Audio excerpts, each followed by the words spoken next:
세계 도시 여행 이도저도.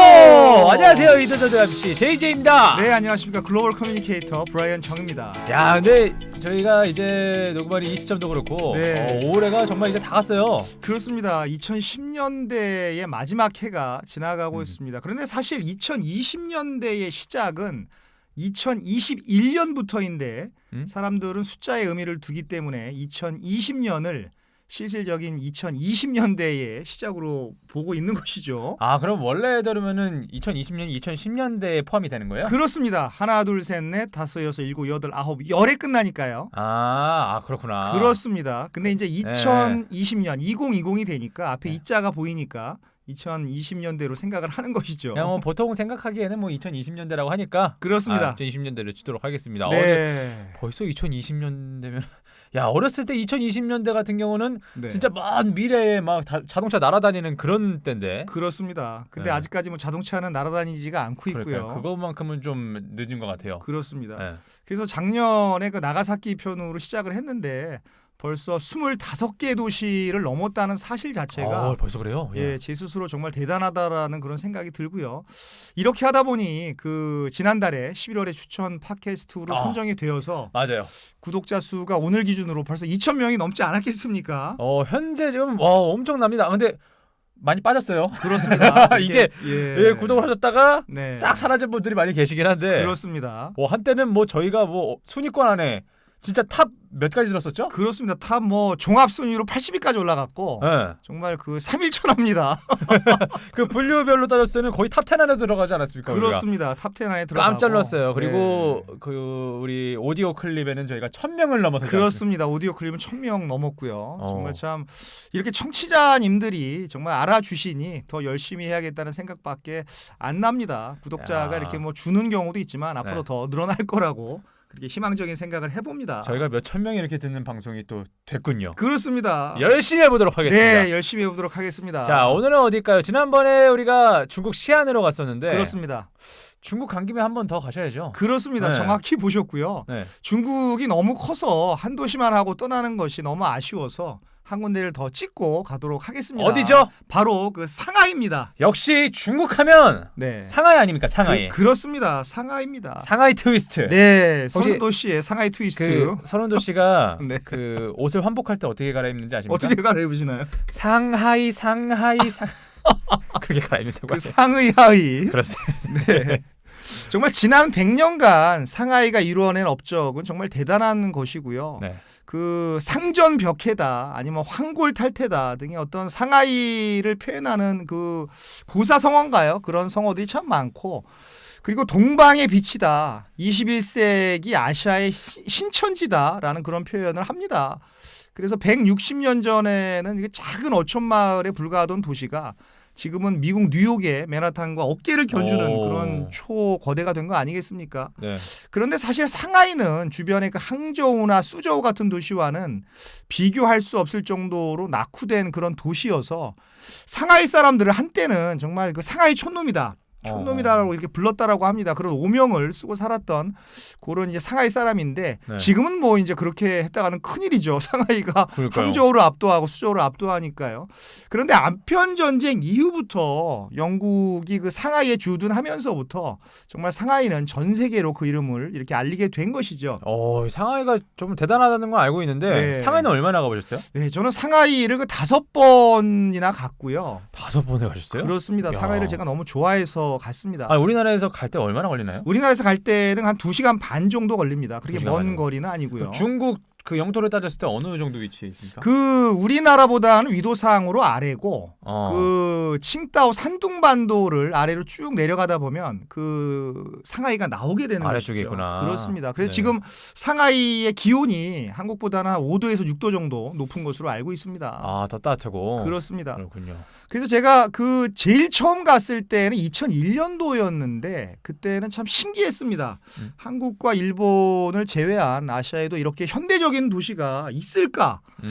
정말 상상도 못했는데 있더라고요. 2001년에. 그렇습니다. 네. 그래서 한국과 일본만이 정말 아시아를 대표하는 현대성을 지녔다라고 생각을 했는데 그렇지 않더라고요. 근데 3년 후에 2004년도에 두 번째로 갈 때는 솔직히 무서웠습니다. 왜요? 왜냐 그러면 이 도시의 스카이라인이 완전히 2001년도 그때하고는 너무 달라져 있었기 때문에 그렇고요.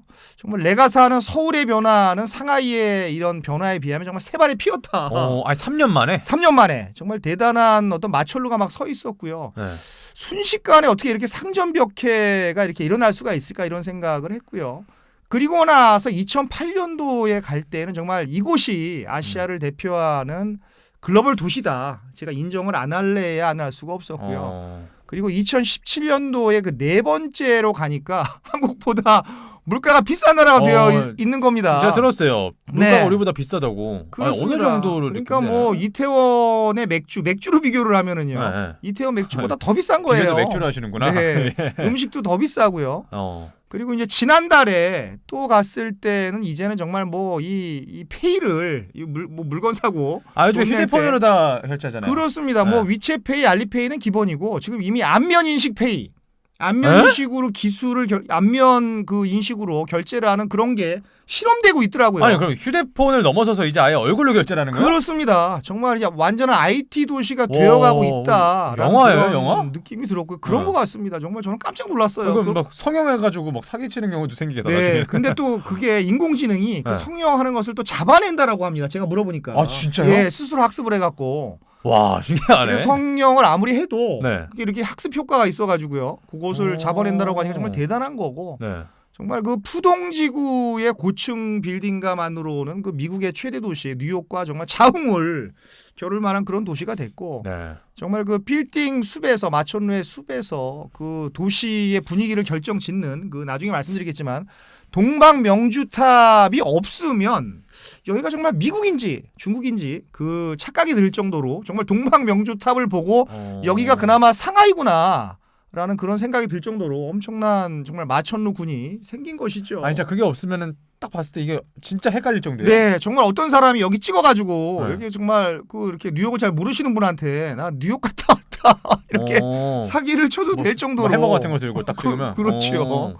엄청나게 그 고층 빌딩이 많으니까요. 네. 네, 정말 그렇습니다. 5번이나 가보셨던 그 상하이 또 네, 기대가 되네요. 그렇습니다. 앞으로도 대단한 게 이제 여러 군데 다니셨는데 한 군데를 여러 번 간 것도 굉장히 많으세요. 그렇습니다. 제가 뭐 한 번밖에 못 간 도시도 있지만 네. 뭐 4번, 5번, 심지어 10번 방콕 같은 데는 제가 뭐 50번 가지 않았습니까? 거기 뭐 사셨다고 그때 실제로 거주도 하시지 네, 않았습니까? 거주도 제가 했었죠. 뭐 그런 네. 도시도 있고요. 어. 그래서 상하이 하면 네. 정말 그 마철루와 언제부터인가 그 서울을 능가하는 IT 도시의 이미지가 되었고요. 네. 근데 다시 한번 말씀을 드리지만 시한편에서도 말씀을 드렸듯이 중국의 100년을 알려면 상하이로 가라. 중국의 700년을 알려면 베이징으로 가라.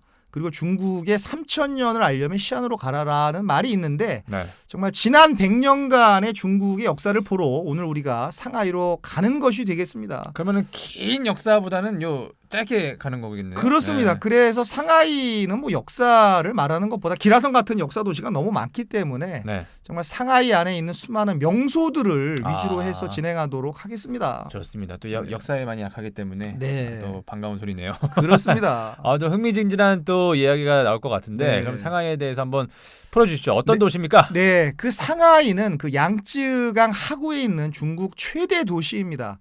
참고로 그 양쯔강은 너무 길어서 주로 이제 장강이라고 불리는데요. 장강이라고 하는 그 장강이에요? 그렇습니다. 장강이라고 불리는 그 중국 음식점도 한국에 많은데 어쨌든 네. 그렇습니다. 중국 대륙 중앙부를 횡단하는 중국에서 가장 긴 강인데요. 이 장강이 길이가 무려 6,300km나 됩니다. 어느 정도예요 그러면? 예, 그러니까 뭐 세계에서 수치로 말하면 세계에서 세 번째로 긴 강인데요. 제일 긴 강은 참고로 말씀드리면 나일강이 되겠고 두 번째로 긴 강이 남미에 있는 그 아마존강이 되겠고요. 그 강에 이어서 세 번째로 아마존 다음이 여기예요? 예, 아마존 다음이 바로 장강입니다.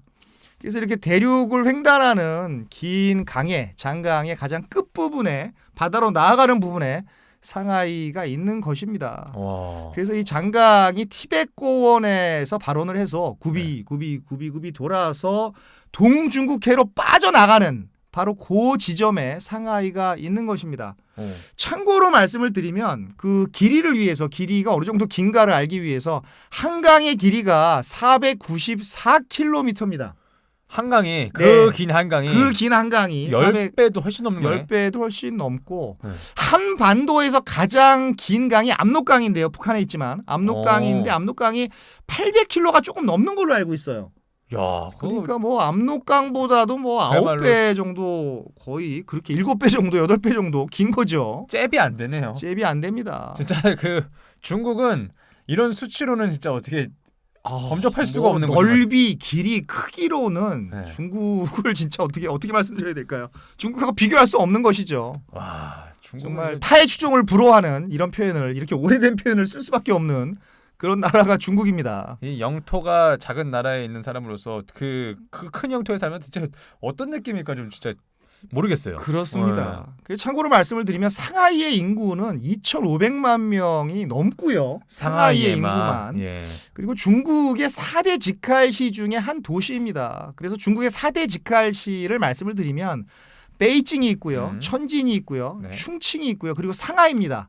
이 중에서 그 천진만 인구가 한 1,600만 명 수준이고 나머지 세 도시는 2천만이 넘고요. 특히 충칭은 네. 3천만 명이 넘는 엄청난 거대 도시입니다. 와, 충칭은 또 그렇게 커요? 네, 충칭이 정말 그 대단한 도시입니다. 충칭이요. 충칭 근데 모르는 분들이 많으시지 않으세요? 네, 저는 충칭. 축구 구단 때문에는 알고 있는데 아, 충칭 구단이 유명한가요? 뭐 엄청 잘하는지는 모르겠는데 네. 뭐 우리나라 감독님이 가가지고 네. 하고도 그래가지고 네. 되게 큰 도시구나. 그렇습니다. 그 웬만한 국가보다도 인구 많은 거네요. 그렇습니다. 유럽에서는 인구가 2천만 명만 넘어도 큰 국가에 포함이 되고요. 그러니까, 예. 인구가 1,000만 명만 넘어도 큰 국가죠. 그리고 1,000만 명이 넘는 도시는 유럽에 없다라고 보시면 되고. 거의 뭐 아이슬란드 사람이 보면 깜짝 놀랄 그렇지요. 아이슬란드 인구가 뭐 33만 명이니까 네. 이거는 뭐 중국으로 따지면 정말 촌동네고요. 동네 조그만 네, 동네. 네. 그렇습니다. 유럽의 도시들과는 네. 비교 자체가 안 되는 규모입니다.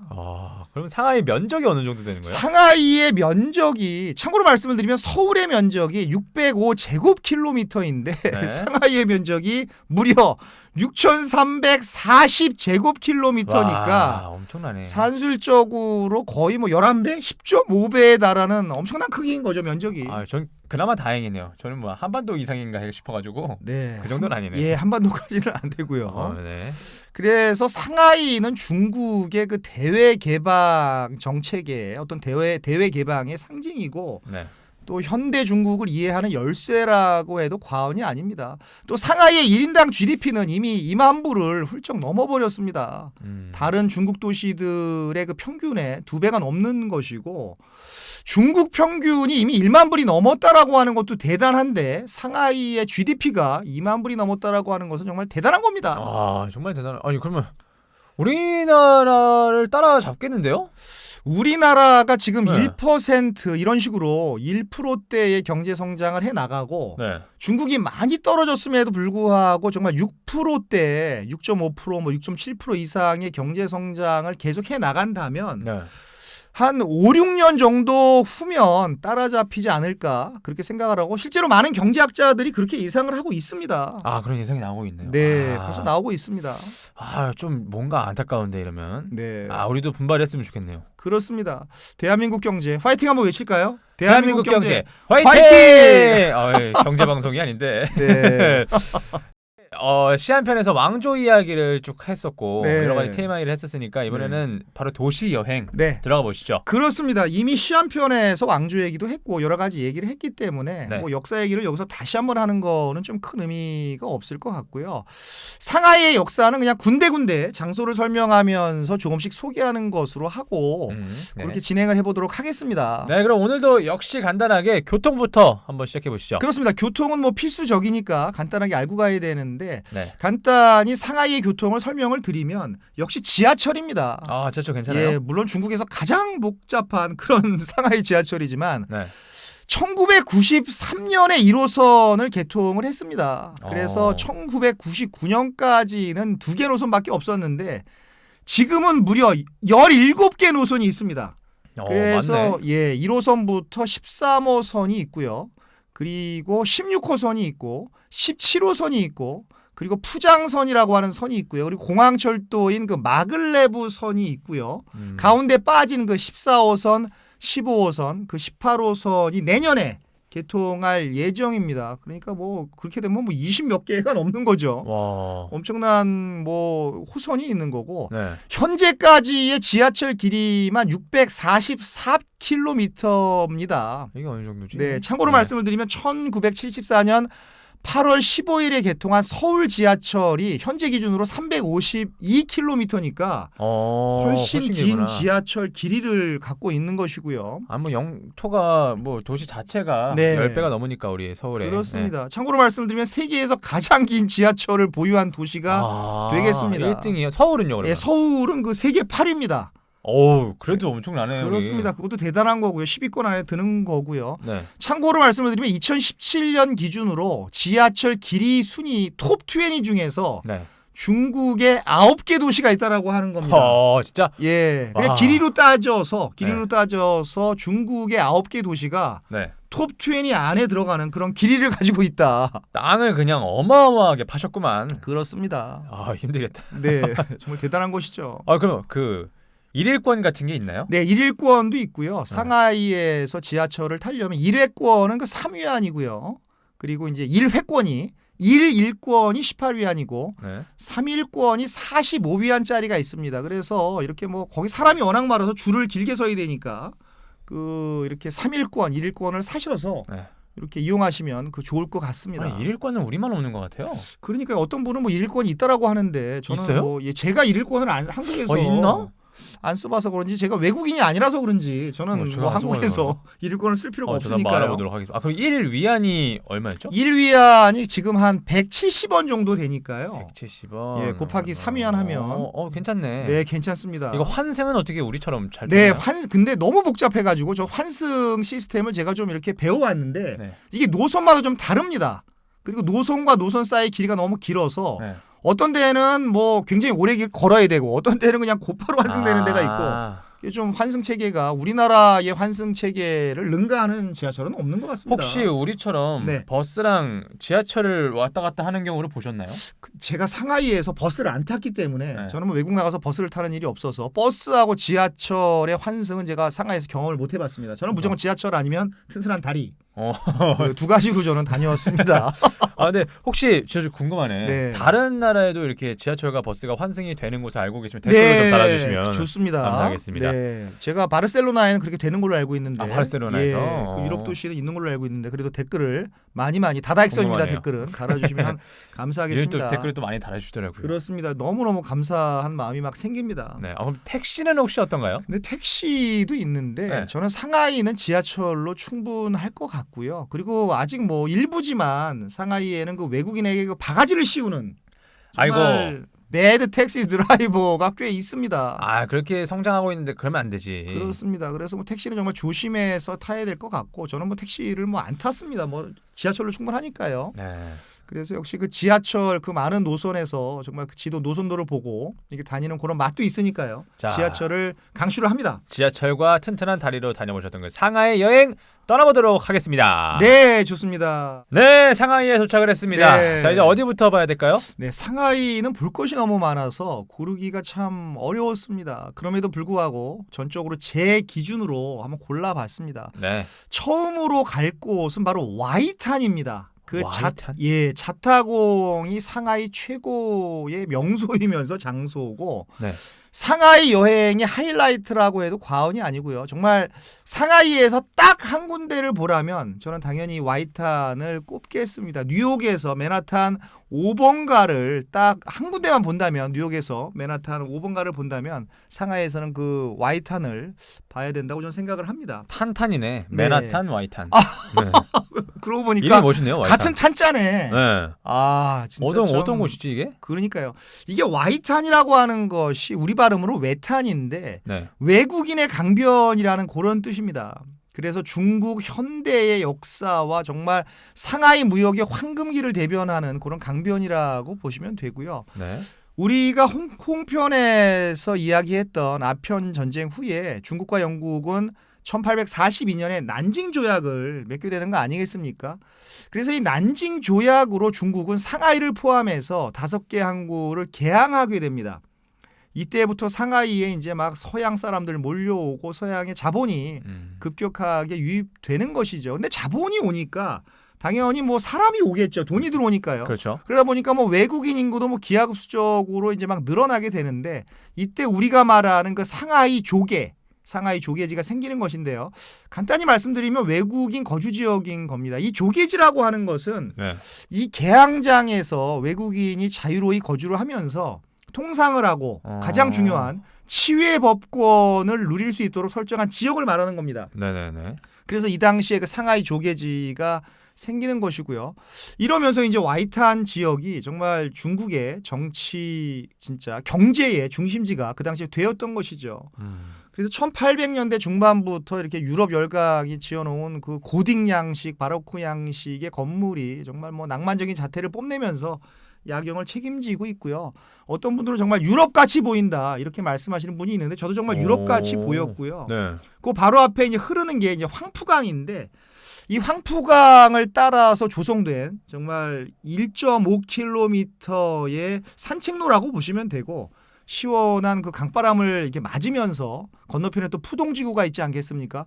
푸동 지역의 그 야경을 즐기면서 걷는 바로 그런 장소가 되겠습니다. 야, 그 상하이 짱인데요? 유럽 상하이 같은 느낌, 뭐 뉴욕의 맨하탄 같은 느낌 다 느낄 수 있네. 그렇습니다. 강 건너편에 그 푸동의 마천루하고 와이탄 지역에 고풍스러운 건물이 있어서 어떤 분들은 이렇게 말씀하시더라고요. 중국과 유럽, 고종과 현대가 공존하는 지역이다. 이렇게 표현하시는 분도 있습니다. 근데 중요한 건 뭐냐 그러면 네. 밤 10시 전후로 해서 그 빌딩에 불이 꺼집니다. 그러니까 일찍 가셔야 돼요. 야경 봐야 되는데?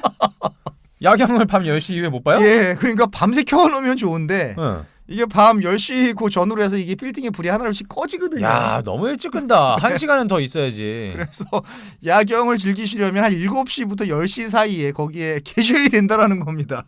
야, 그거 뭐 와인이나 뭐 이렇게 칵테일 이런 거 마시려면은 한 6, 7시부터 마셔야겠는데요. 그렇습니다. 빨리 마셔야겠네. 네. 참고로 말씀을 드리면 이 와이탄 지역에는 그 역사적인 유럽 건축물이 참 많은데 네. 이걸 뭐 그냥 지나치고 갈 수가 없기 때문에 몇 개만 그 소개를 드리고 가도록 하겠습니다. 그래서 와이탄 지역에는 그 전 중국을 통틀어서 가장 아름다운 서양식 건축물이 있다라고 보시면 됩니다. 네. 그래서 어떤 분들은 이 상하이를 만국 건축 박람회다 이렇게 별명을 붙여서 부를 정도입니다. 상하이 자체가 그냥 만국 건축 박람회다. 아, 그럼 빌딩들이 그러면 그 전형적으로 생기지 않고 다양하게 희한한 것들이 많이 있나 봐요. 그렇습니다. 그 디자인이 다 다릅니다. 그래서 뭐 지금은 건물마다 와이탄 1호, 와이탄 2호, 3호 그래서 20몇 호까지 이렇게 쭉 나가는데 궁금하네. 그렇게 갖다 붙여놨어요. 네. 물론 고유의 이름도 있고 근데 이렇게 편의상 와이탄 1호, 2호 이렇게 붙여놨는데 그 중에서도 정말 인상적인 물론 제 기준입니다. 예. 저쪽으로 브라이언 정의 기준이라는 걸 말씀을 드리고요.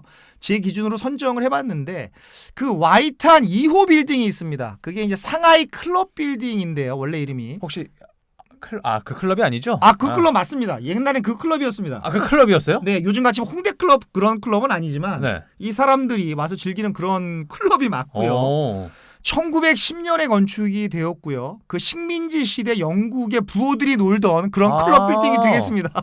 부호들이 놀던. 네. 근데 지금은 미국의 그 아스토리아 빌딩 그룹에서 이 메이블에서 지금 부티크 호텔로 이렇게 사용 중인데요.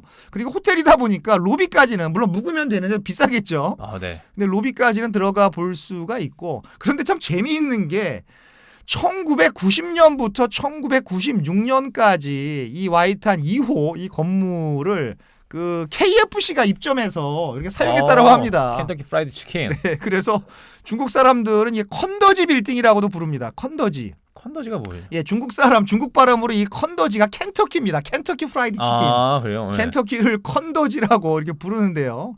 그래서 그때 그 부호들의 클럽 빌딩이다 보니까 정말 화려한 외관을 자랑을 하고 그래서 그 이 컨더지 빌딩이 어디냐라고 이렇게 물어보면 네. 아주 젊은 세대 빼고 어느 정도 나이 계신 알아요? 분들은 다 이 빌딩을 압니다. 정말 이렇게 아름다운 그런 빌딩이라고 저는 봅니다. 뭔가 부호들이 가는 빌딩인데 KFC가 뭔가 안 어울리는데. 1910년대는 영국 식민지 시대의 부호들이 거기서 막 그 영을 즐기고 어제도 먹었는데. 네, 어젯밤에. 춤도 추고 그랬는데 네. 정작 1990년부터 96년까지 6년 동안은 그 켄터키 프라이드 치킨이 입점해서 네. 사용을 했다라는 게 참 재미있습니다. 컨더지 빌딩 네. 그리고요. 그리고 와이탄 훌쩍 건너뛰었어요. 와이탄 12호 빌딩이 있는데 이게 네. 바로 그 HSBC 빌딩입니다. 홍콩 상하이 뱅크가 되겠죠. 네. 그래서 1923년에 지어졌고 정말 저는 깜짝 놀란 게 정말 이 그리스 로마 시대를 연상시키는 그 신고전주의 양식.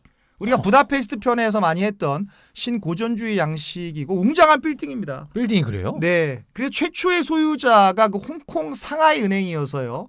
지금도 이런 이름으로 불리고. 근데 지금은 현재는 그 상하이 푸동 개발은행으로 사용됩니다. 은행은 은행인 것이죠.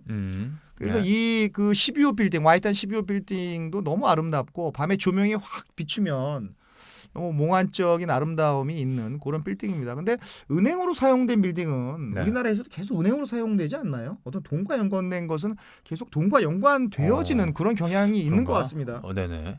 네. 어쨌든 그 와이탄 그 HS 빌딩 그 빌딩이 있고요. 12호. 12호고요.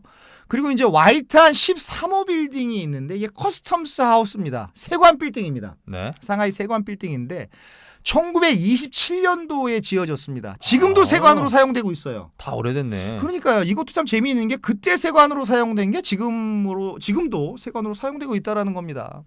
그래서 빌딩의 첨탑에 있는 시계가 영국의 그 빅벤을 본따서 만든 겁니다. 그리고 아시아에서 가장 큰 시계로 기네스북에 등재된 그 시계가 이 빌딩의 그 첨탑에 있는 것이죠. 네. 참 그러니까 이 세관은 세관 빌딩으로 아직도 쓰이고 은행 빌딩은 지금도 은행 빌딩이 돼 있고 참 재밌는 거고요. 첨탑에 시계까지. 그렇습니다. 큰 시계가. 아니 저는 그 빌딩 숲이라고 하면 네. 떠오르는 이미지가 약간 아파트처럼 네. 일정한 간격에 막 똑같은 건물들이 쫙 있는 걸 상상을 하는데 네. 여기는 전혀 그런 느낌이 아니구나. 그렇습니다. 멋있다. 네. 그리고 이제 마지막으로는 와이탄 19호 빌딩이 있는데 이게 팰러스 호텔입니다.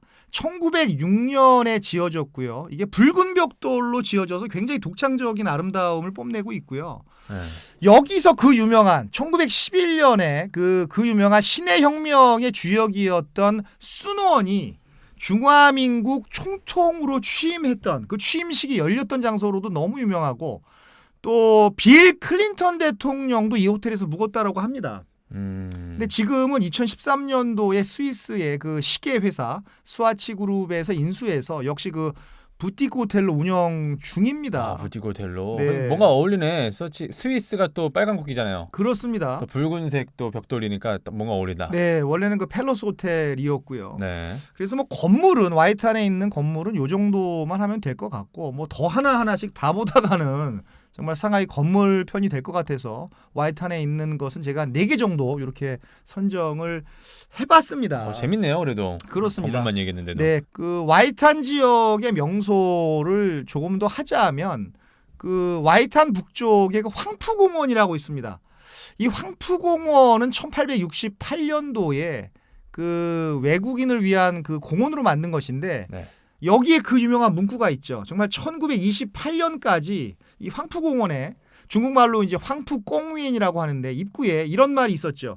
정말 치욕적인 말이죠. 개와 중국인은 출입금지. 야, 이거 들어왔는데. 들어보셨죠? 이게 야, 진짜 예. 치욕이다. 그 중국 땅에서 개와 중국인은 출입금지라는 게 얼마나 그 모독적이고 그 한 민족을 비하하는 그런 문구가 되겠습니까? 그 공원을 외국인을 위한 건데 외국인이 만든 거죠? 그렇습니다. 중국 사람들이 만들어준 게 예, 아니고. 그래 중국 사람 들어오지 말라라는 거고 거의 중국인을 개와 비슷한 수준으로 이렇게 뭐 생각을 했다라고 하니까 아니, 너무 치욕적인 말입니다. 그냥 중국인은 출입 금지라고 했으면 좀 덜했을 것 같아요. 그렇습니다. 개랑 중국인이 같이 야, 이거 네, 너무했다. 정말 이 편말이 1928년까지 내걸렸던 이 편말이 네.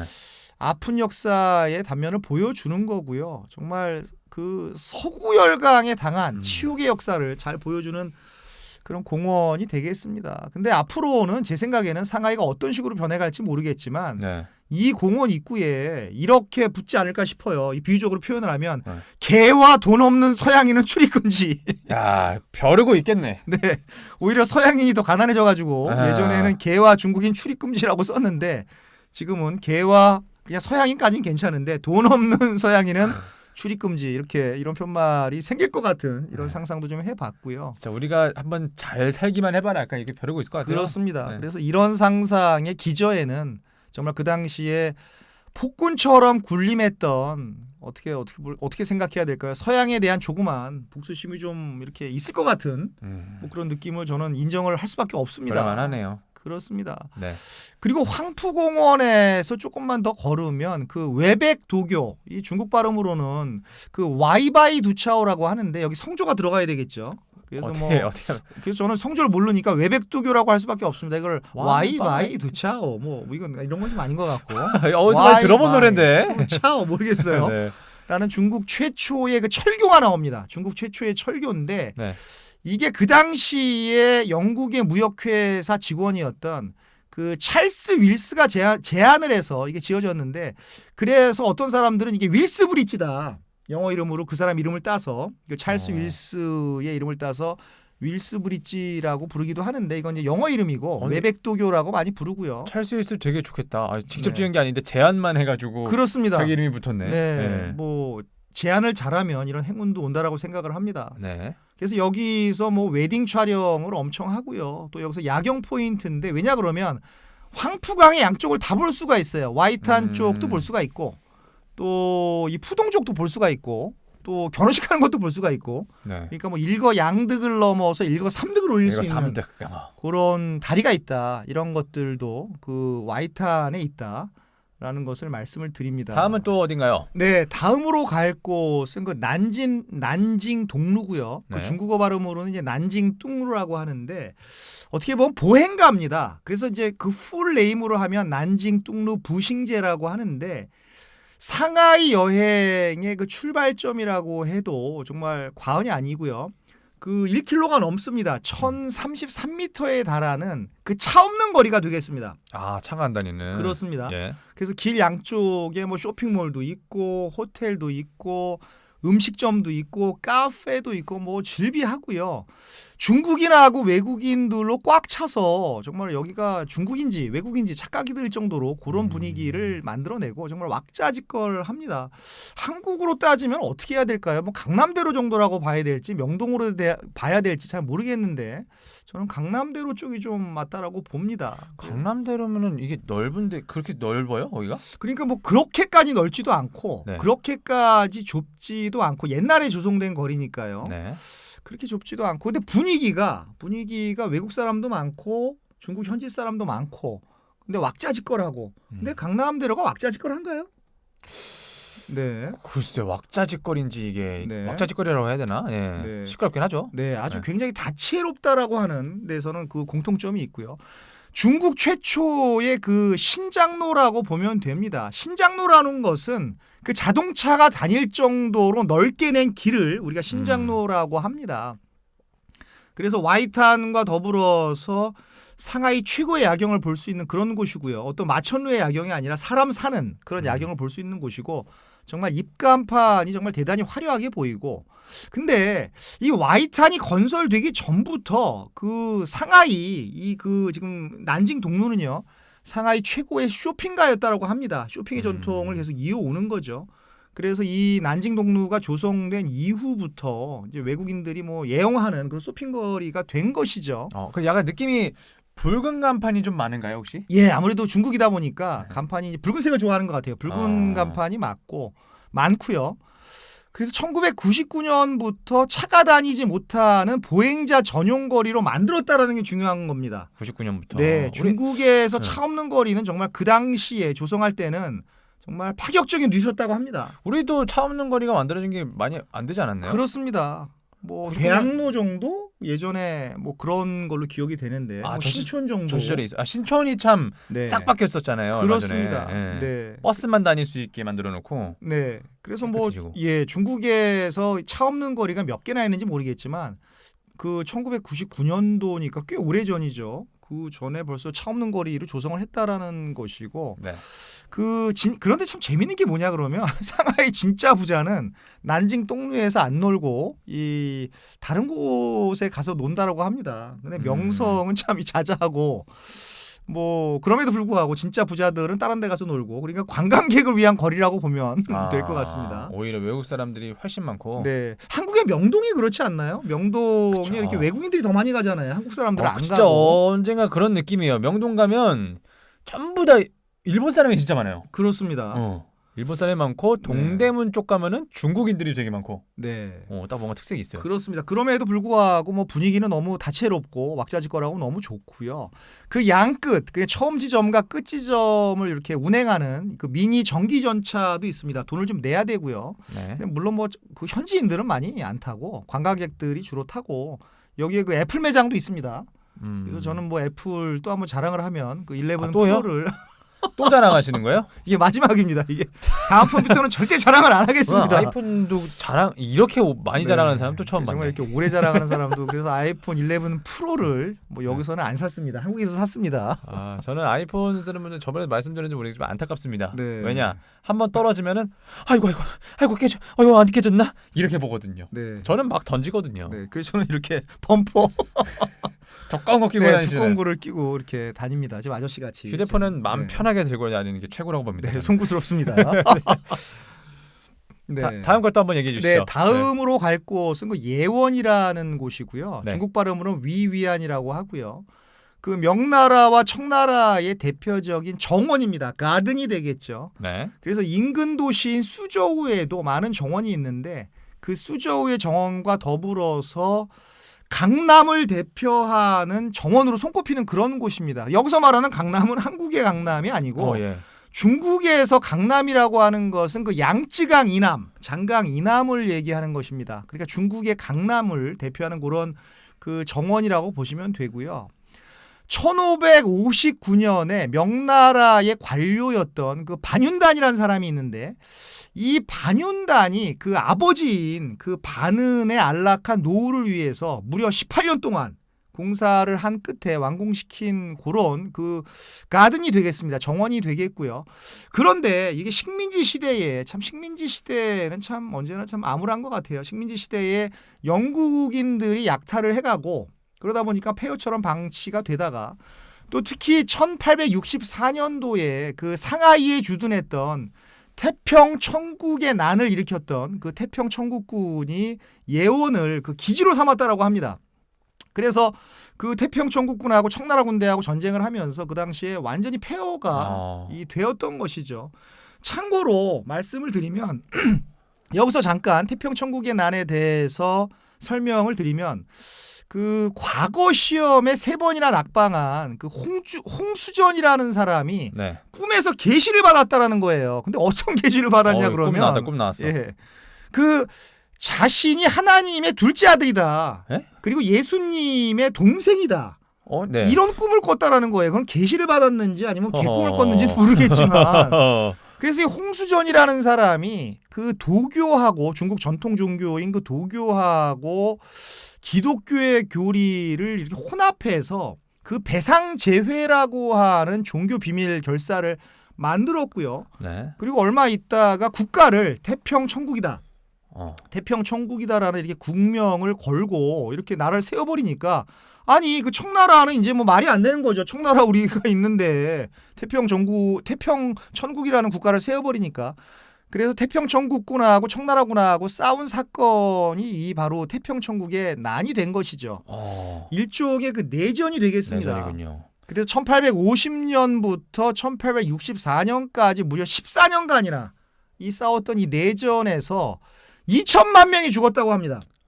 와 여기는 야 2천만 명이요? 네, 정말 인구 대국이죠. 그 200만 명이 죽어도 엄청나게 죽은 건데 2천만 명이 죽어서 그 인류 전쟁사 하시는 분한테 제가 물어봤더니 인류 전쟁사를 통틀어서 정말 3위 안에 드는 세 손가락 안에 드는 희생자를 낸 그런 전쟁이다. 내전이다. 라고 이렇게 말을 합니다. 엄청 죽었다라는 것이죠. 중요한 것은 이 예원이 이렇게 전쟁을 치르면서 태평천국의 난 같은 난을 치르면서 많이 폐허가 됐다라는 것이죠. 근데 참 더 재밌는 게 뭐냐 그러면 이 태평천국이 내세웠던 그 이데올로기가 뭐냐 그러면 이 전족이라고 아시나요? 중국 여자의 발을 도망 못 가게 네. 어려서부터 막 묶어두는 거예요. 아, 왜 그래? 이 발이 못 크게. 네. 발이 크면 막 뛰어서 도망가니까. 어. 그래서 발을 이렇게 이 무슨 끈 같은 걸로 묶어서 청 같은 걸로 묶어서 예. 작게 만들어 버리는 그런 전족이라는 게 있습니다. 아, 그럼 발을 그냥 뭐 발목을 묶고 이런 게 아니라 아예 발을 못 크게. 네, 발을 못 잡아두는 거야? 크게 그냥 꽉 묶어 버리는 것이죠. 어우, 그게 뭐야. 악습이죠. 네. 근데 이 태평천국군이 내세웠던 게 뭐냐 그러면 이 전족들 이런 악습을 전족 같은 것을 폐지하자. 네. 그리고 남녀 평등으로 가자. 그리고 아평과 술도 금지시켜 버리자. 이렇게 해 버리니까 민중들의 지지를 받았다라고 합니다. 초창기에는 민중들이 지지를 받아서 태평천국이 맞다. 그래서 뭐 15년 동안 16년 동안 이렇게 뭐 어떻게 보면 하나의 국가죠. 태평천국이라고 하는 것을 유지를 했던 것이죠. 비록 청나라 군대한테 지긴 했지만 네. 그래서 뭐 이 갑자기 뭐 예원을 설명하다가 태평천국의 난으로 빠져들었는데 네.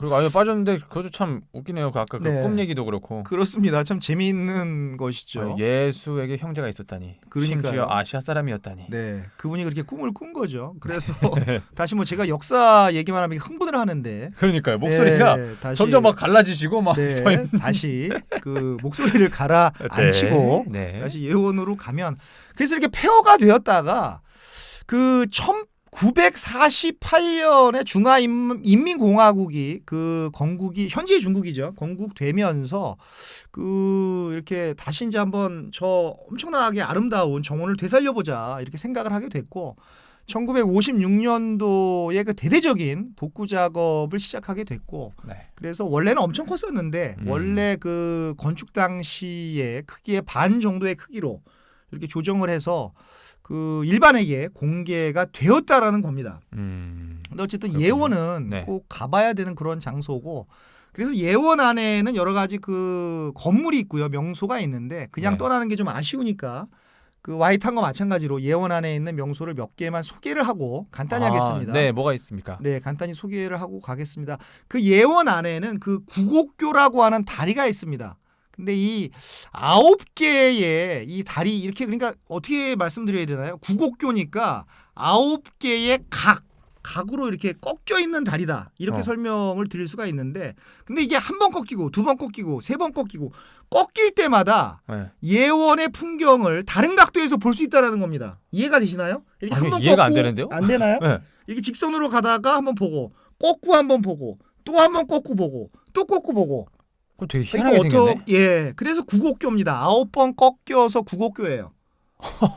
아, 다리가 그러면은 예, 이렇게 가다가 꺾이고 가다가 꺾이고 희한하게 생겼네. 가다가 꺾이고 그래서 그 아버지를 위하는 마음이 아버님 오래 사시면서 이 각도로 한번 보시고 저 각도로 한번 보시고 저 각도로 보시고 그래서 많은 관광객들이 이 구곡교에서 사진 찍고 네. 꺾일 때마다 한번 찍고 또 꺾이면 찍고 뭐 엄청난 사진 스팟입니다. 그리고 또 예원 안에 그 삼수당이라고 있습니다. 이게 1760년에 건축된 건물인데 네. 여기가 바로 그 과거에서 급제한 사람. 아, 그럼 과거 삼수한 사람. 네, 뭐 그렇게 삼수생도 있고 삼수. 사수생도 뭐 십수생도 있었겠죠. 네. 과거 급제자들을 위한 그 경축 행사가 되겠죠. 경축 네. 행사를 한 그런 축하 행사를 한 장소라고 합니다. 그래서 이게 현재 그 상하이에 남아 있는 가장 오래된 목조 건물이라고 합니다. 그래서 이 삼수당 앞에서도 사람들 뭐 사진 찍고 뭐 V자 하고 한국 사람은 요 표시하고 하트. 네. 한국 사람들은 왜 이거를 하는지 이거 모르겠어요. 하트는 우리나라 사람만 하나요? 그러니까 저는 외국 사람들한테는 가르쳐 이렇게 알려줘야 알고 네. 이게 맨 처음에 이러면 모르더라고요. 이게 뭐냐? 아, 우리나라에서만 욕하는 거냐? 거구나. 뭐 그럴 수도 있고요. 네. 또 이것도 많이 하죠. 이것도 많이 하고. 아, 이건 근데 외국에서도 많이 하지 않나요? 근데 한국 사람이 유독 머리- 많이 하는 것 머리 같아요. 위로 하트. 네, 이거 근데 이렇게. 요거 가슴팍에 네, 요 손으로 요거. 하트하는 건 이거 네. 외국에서도 많이 해요. 아 그렇습니까? 네, 손흥민 선수가 이 세레머니를 많이 하거든요. 골 넣고 네. 나면은. 근데 이거는 아. 다른 선수들도 이런 선수들이 많이 있어요. 아 그렇군요. 네, 이건 많이 합니다. 근데 요거는 좀 손가락 하트는 우리나라에서만 하는 건가? 그렇습니다. 네. 그리고 예원 안에 있는 그 세 번째 장소는 그 점입가경. 점입가기. 예, 그 한자 성어에 점입가경이라는 그런 게 있죠. 그리고 네. 점점 가면 갈수록 더 아름다운 그런 게 나온다라는 게 더 재미있어진다, 아름다워진다. 이게 점입가경인데 그 이 장소 자체의 이름이 점입가경이에요. 그래서 이게 테라스식 그 회랑인데 네. 이 점입가경 입구에 그 한 쌍의 사자상이 있습니다. 이게 원나라 때, 그리고 원나라 때니까 1290년 그 정도에 만들어진 건데요. 그 새끼를 발로 누르는 암사자가 있습니다. 근데 이제 많은 분들이 그 암사자를 보면서 아니 왜 암사자가 새끼를 발로 눌러 죽이나? 왜 저럴까 생각을 하는데 그게 아니고 예전에 중국 사람들은 사자의 젖이 그 발에 있다고 생각을 했다라고 합니다. 에? 그게 뭐야? 예, 발에 있다고 생각을 왜 그렇게 생각했는지 저도 뭐예요? 모르겠어요. 그래서 그 발로 누르는 게 새끼를 이렇게 눌러 죽이는 게 아니라 새끼에게 젖을 불리고 있는 그런 모습이다. 그래서 이제 많은 사람들이 이제 그 새끼를 왜 발로 눌러 죽이냐. 근데 희한한 그게 생각을 아니라는 거. 네. 이게 중요한 겁니다. 저희 팟캐스트가 이런 정보를 담고 있습니다. 이거 어떻게 하셨습니까 이런 건? 이거 다 제가 책 20권을 빌려서요. 오기 전에 엄청 공부를 하고 옵니다. 야, 20권을 책을. 네, 20권 논문도 대단하십니다. 보고 뭐 저널도 보고 뭐 엄청나게 공부를 합니다. 제가 어제 그 새벽 4시 반에 잤어요. 아시잖아요, JJ는. 언제 일어나셨습니까? 그래서 그 뭐 10시 정도에 일어나서 네. 그 뭐 정말 그 지금 힘들었습니다.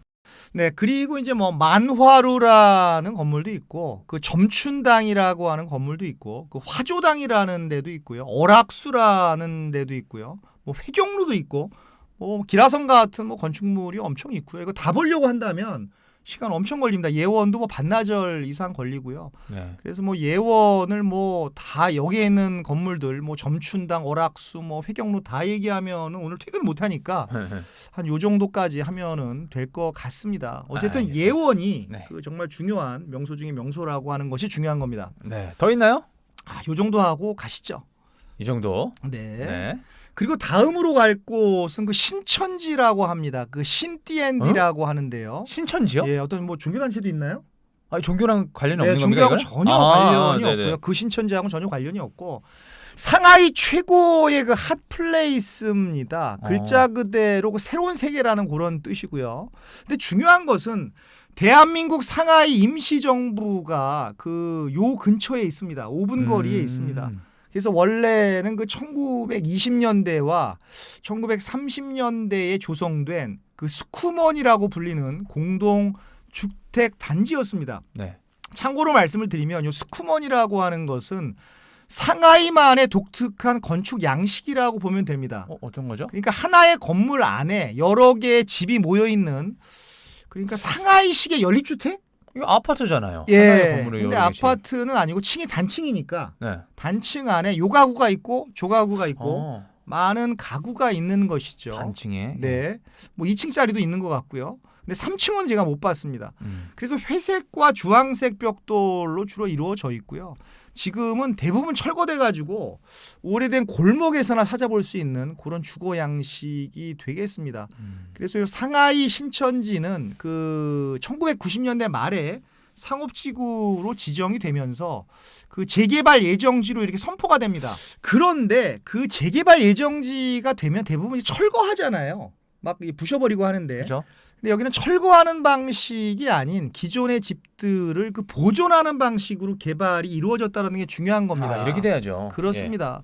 철거가 아닌 현대적인 방식의 그 리모델링이 이루어졌다. 이렇게 보시면 될 것 같고 그래서 1920년대 상하이 민가를 그 베이스로 해서 여기에 이제 쇼핑몰을 안친 것이죠. 그래서 많은 사람들이 처음에는 이렇게 의문을 가졌다라고 합니다. 이렇게 새로운 빌딩이 올라가는 것도 아니고 기존 민가를 리모델링을 해서 이렇게 조성을 하는데 이 브랜드들이 입점을 할까? 뭐 유명 브랜드들이 입점을 할까라는 의문도 많았는데 뭐 그런 것들은 뭐 기우에 불과했고 지금은 뭐 상하이에 오는 관광객들의 그 필수 코스가 되었고요. 뭐 바도 있고 레스토랑도 있고 로컬 브랜드도 있고 뭐 글로벌 브랜드도 있고 뭐 편집샵 뭐 부티크샵 뭐 잡화점 다 있네. 이런 것들이 다 있습니다. 오밀조밀하게 몰려 있고 그러다 보니까 임대료가 뭐 엄청 비싸고 뭐 물가가 뭐 엄청 비싸겠죠 당연히. 어느 정도씩? 한국보다 더 비쌉니다. 제가 그래서 그 네. 말씀드린 게 그 독일 맥주 한 잔의 가격이 한 15,000원 정도 됩니다. 맥주 한 잔이 15,000원이라고요? 예, 이태원보다 비싸요. 그래서 여기서 제가 와. 한국의 물가보다 상하이의 물가가 더 비싸다라는 것을 제가 느꼈고요. 야, 너무 비싸다. 그렇습니다. 이 낮과 밤이 모두 즐거운 곳이고 이 신천지는 꼭 가야 됩니다. 신띠엔디는 꼭 가야 되고 여기서 뭐 외국인 친구 이렇게 사귀는 분들도 있고 뭐 사진 찍는 분도 있고 뭐 쇼핑하시는 분도 있고 뭐 여기야말로 왁자지껄한 그런 신천지 같은 신천지가 되겠습니다. 혹시 가서 그 외국인들도 많이 있으니까 네. 영어로 대화하면은 그 중국 분들이 영어를 좀 하시는 네, 편인가요? 신천지의 그 종업원들은 영어 꽤 잘합니다. 그래요. 예, 영어 꽤 잘하고 뭐 독일어도 하는 사람도 있고 일본어 하는 사람도 있고 심지어 한국어 하는 사람, 한국 사람들이 워낙 많이 가니까. 한국어 많이 하는구나. 네, 한국말 하는 그런 종업원도 있고요. 그래서 물론 뭐 신천지가 개발되면서 이 원주민들이 뭐 수천 가구가 다른 곳으로 뭐 떠났다고 합니다. 뭐 아픔도 있는 것이죠. 네. 그래서 우리나라와 굳이 비교하면 여기가 어디가 될까요? 뭐 상수동이 될까요? 물레동이 될까요? 아니면 연남동이 될까요? 연남동이 좀 핫하죠 요즘에. 그런가요? 상수동은 좀 조용한 느낌이고 네. 연남동은 부쩍부쩍. 물레동은 어떤 느낌인지 잘 모르겠네요. 저는. 그러니까요. 네. 물레동은 저도 한번 가봐야 될 것 같습니다. 어쨌든 중요한 포인트는 그겁니다. 철거하는 방식이 아니라 네. 그 리모델링하는 방식으로 그렇죠. 어떤 최고의 핫플레이스를 만들었다라고 하는 게 그게 참 중요합니다. 네, 좋습니다.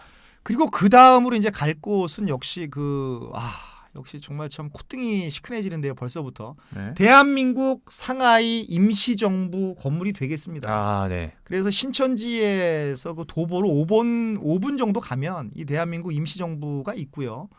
한국인이라면은 꼭 가봐야 된다고 저는 생각을 합니다. 그 빨간색 벽돌에 제가 조금 전에 설명드렸던 신천지에서 설명드렸던 그 스쿠먼 건물에 있고요. 그래서 간단히 여기 말씀을 드리면 우리의 역사죠. 우리의 역사를 말씀을 드리면 3.1운동 이후에 그 많은 사람들이 외국으로 나가게 됩니다. 일제의 그 압제를 피해서 나가게 되는데 이 뭐 충칭에도 세우고요. 뭐 항저우에도 세우고 또 상하이에도 임시정부를 세우게 됩니다. 그래서 1926년 7월부터 1932년 4월까지 약 5년 9개월 동안 이 임시정부가 있었던 그런 본거지가 되겠죠. 그래서 현재 중국에는 상하이, 항저우, 충칭 이렇게 세 곳의 임시정부 건물이 남아있는데 이 상하이 임시정부가 가장 활발하게 임시정부 활동을 했던 곳이고요. 여기서 바로 그 윤봉길 의사의 의거 윤봉길 의사의 훈코공원 의거도 여기서 계획이 되었고요. 그래서 한때는 여기 뭐 재개발하자, 막 스쿠먼 부셔버리자, 막 이런 얘기가 막 나왔는데 그 1993년도에 그 대한민국 정부의 요청으로 그 이렇게 개방이 되었고요. 보수가 되었습니다. 그리고 2001년도 11월에 건축물을 전면적으로 보수하고 또 이렇게 그 데코레이션해서 일반에게 공개를 한 것이죠. 그래서 청사 내에는 그 당시에 집무실 모습, 침실 모습, 그리고 그 당시에 사용됐던 그 태극기 뭐 이런 것들이 다 있고요. 그 임시정부 임종활동이라고 하죠. 네. 임종활동에 대한 그 자료들도 전시가 되어 있는데 들어가는 순간 이 마음이 굉장히 숙연해집니다.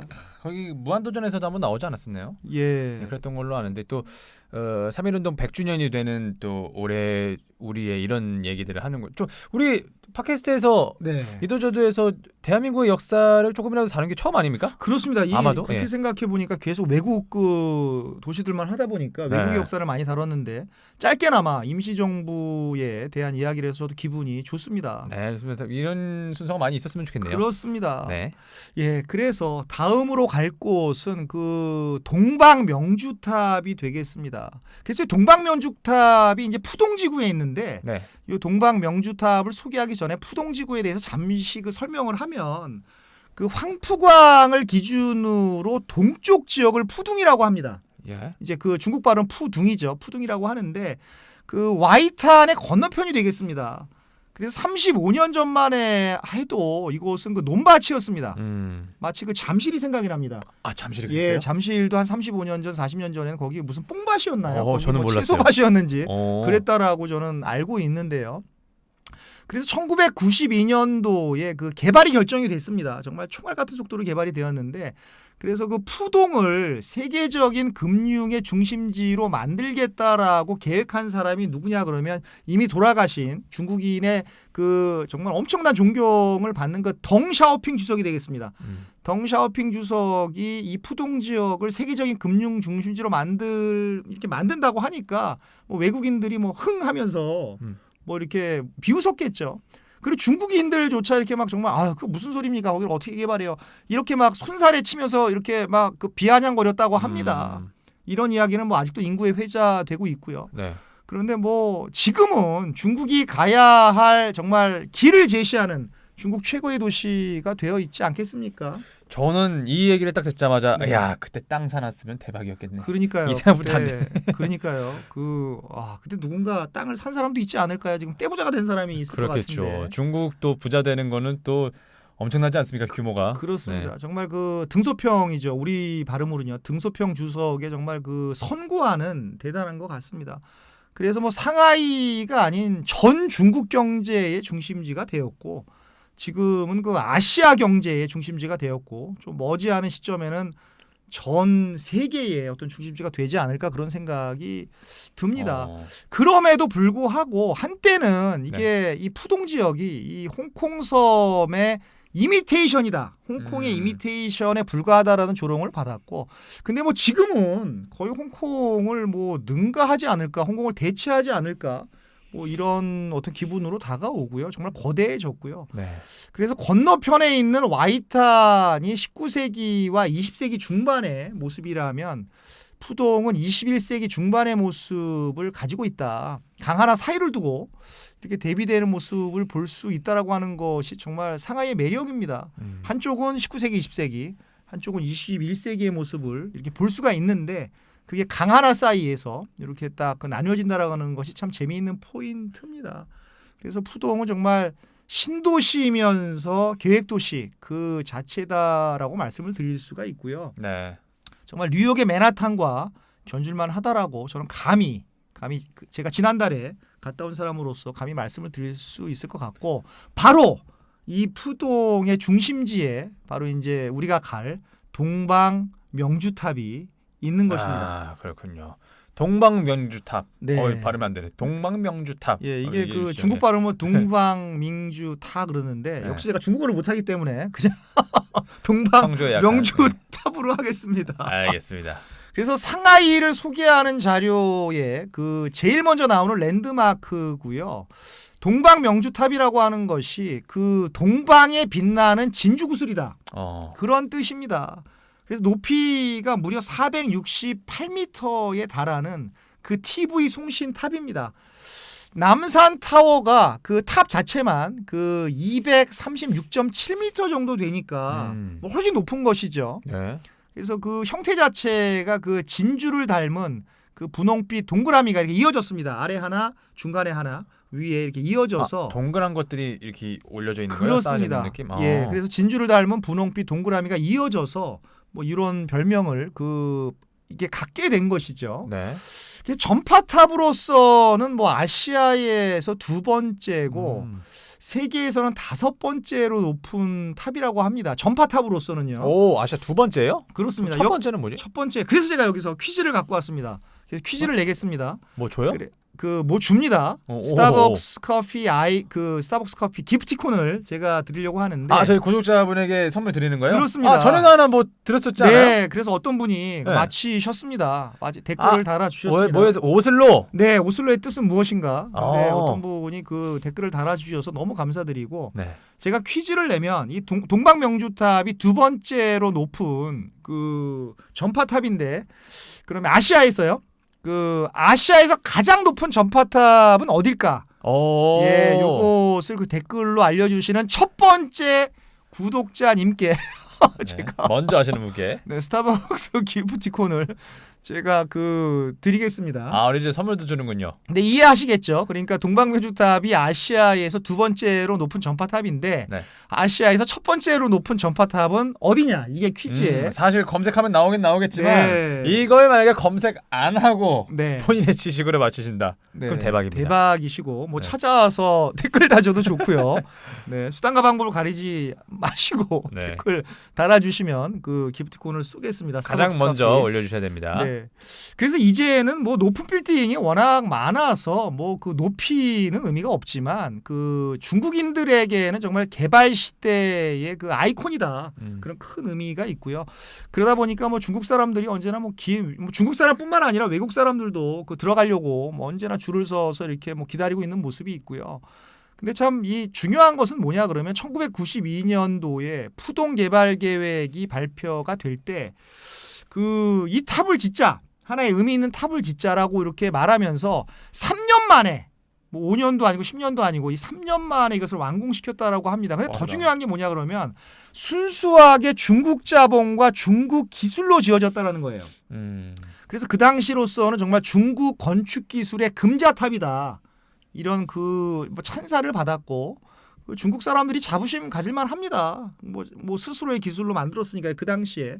그래서 외국인이 조성한 이 와이탄 지역에서 그 와이탄 지역에서가 아니라 외국인이 조성한 그 와이탄 지역을 그 중국인이 건축한 동방명주 탑에서 내려다보는 것 자체가 좀 여러 가지 상징성이 있는 것 같습니다. 네. 너희가 그 옛날에는 그 서양식 건물을 와이탄에다가 졌지만 지금 우리는 그 푸동지구에서 너희들을 깔보면서 너희들을 이렇게 높이로 깔보면서 내려다보는 그런 어떤 이 상황이 됐다. 어떻게 보면 그런 상징성이 있는 네. 어떤 뭐 그런 장소가 되겠습니다. 그래서 그 최고층 전망대와 역사 1층에 역사박물관이 있는데요. 역사박물관을 보는 그 세트권이 네. 그 220위안입니다. 잠깐만 1위안이 170원이었으니까 네. 한 37,000원 요 정도 되는 건가? 거의 뭐 예. 4만 원에 가까운 그런 예. 비싼 돈입니다. 그래도 뭐 서로 들어가려고 그러고요. 네. 그 참고로 가장 높은 전망대를 그 태공창이라고 합니다. 이름이요. 그게 350m 지점에 있고요. 네. 가운데 전망대를 그 상구체라고 하는데 263m 지점에 있고요. 그리고 맨 아래에 있는 그 전망대를 하구체라고 해서 90m 지점에 있습니다. 그래서 이게 세 개의 전망대가 있다라는 건데 그 가장 인기가 좋은 데는 가운데 263m 지점에 있는 전망대가 가장 인기가 좋고 그 벽과 바닥이 그 통유리로 되어 있어서 뭔지 아시죠? 이렇게 이 아래도 이렇게 유리로 돼 있고 보이게. 네. 스릴을 느낄 수 있고 여기서 막 사진 찍고 뭐 사람들 뭐 즐거워하고 막 합니다. 이거 못 거는 분들 많으신데. 예, 그래서 이런 거기 거는 안 무서워하세요? 저는 안 무서워합니다. 저는 뭐 오. 높은 거는 별로 안 무서워합니다. 저는 오히려 폐쇄공포증이 있어가지고 아. 저는 이렇게 막혀 있는 거를 제가 못 하고요. 오히려 아래는 뚫려 있어도 돼요. 예, 아래는 뭐 뚫려 있어도 네. 통유리로 이렇게 돼 있어도 바닥이 뭐 저는 전혀 괜찮습니다. 그리고 또 조금 올라가면 바로 그 위에 층에 267m 지점의 회전식 그 라운더블인가요? 리발빙인가요? 회전식. 예, 회전식 돌아가는 거죠. 레스토랑이 남산타워도 그렇게 돼 레스토랑이요? 있죠. 예. 예, 레스토랑이 돌아가서 거기 뷔페 레스토랑이 있는데 저는 여기서 뭐 맛없을 것 같아가지고 아니 레스토랑이 돌아간다는 게 뭔 소리죠? 예, 그러니까 레스토랑이 그 안에서 이렇게 돌아가는 거죠. 우리 남산타워도 이렇게 돌아갑니다. 그래요? 예. 아 레스토랑이 돌아간다고요? 예, 레스토랑이 아 돌아갑니다. 테이블이 돌면서 음식을 도는 게 아니라 예. 레스토랑이 돌아간다고요? 레스토랑이 돌아가는 거죠. 그게 오호. 그 안에 레스토랑이 돌아가니까 앉아 네. 있으면은 다 주변에 경치가 다 보이는 거죠. 아 우리가 도는 거구나. 네, 우리가 도는 겁니다. 자전하는 레스토랑이. 그렇습니다. 네, 그 테이블은 뭐 돌면 안 되고요. 네. 네.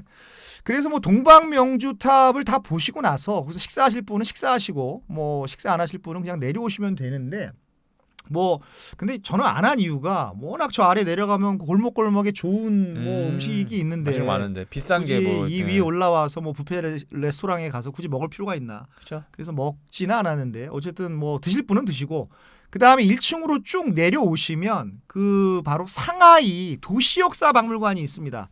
그래서 이 상하이의 어떤 옛 생활상을 간접 체험할 수 있는 그런 정말 멋진 이 박물관인데요. 네, 1842년에 그 난징 조약 이후부터 중화인민공화국 수립 전까지의 약 그 100여 년의 역사를 잘 알 수 있는 그런 장소가 되겠고요. 미니어처 거리도 있고 밀랍 인형도 있고 그 저는 여기서 한 반나절이나 있었습니다. 너무 재밌어가지고 그리고 이 약 3,000평에 달하는 그런 공간이기 때문에 작은 공간이 아닙니다. 시간을 넉넉히 배분해야 그 되는 그런 장소가 되겠습니다. 예전에 그 막 촌놈 소리를 듣던 그 시절부터 그렇습니다. 이렇게 커오는 그런 게 되게 재밌나 봐요. 네. 되게 많나 봐요. 그래서 뭐 밀랍 인형을 너무 이렇게 리얼하게 만들어 놔서 네. 그 참 재밌었습니다.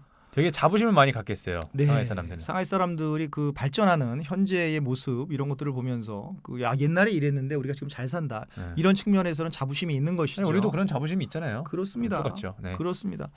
그리고 푸동에 있는 의미 있는 빌딩을 하나 더 소개를 하자면 그 상하이 세계금융센터고요. 이름은 상하이 월드 파이낸셜 센터가 원래 이름입니다.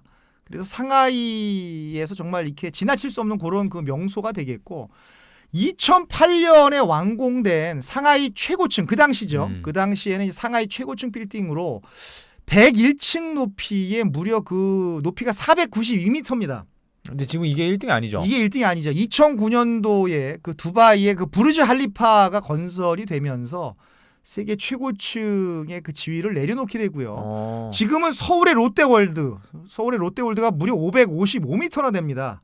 그 롯데월드에 이어서 세계 6번째로 높은 빌딩이 되었습니다. 아, 우리 롯데타워가 세계 5번째예요? 그렇습니다.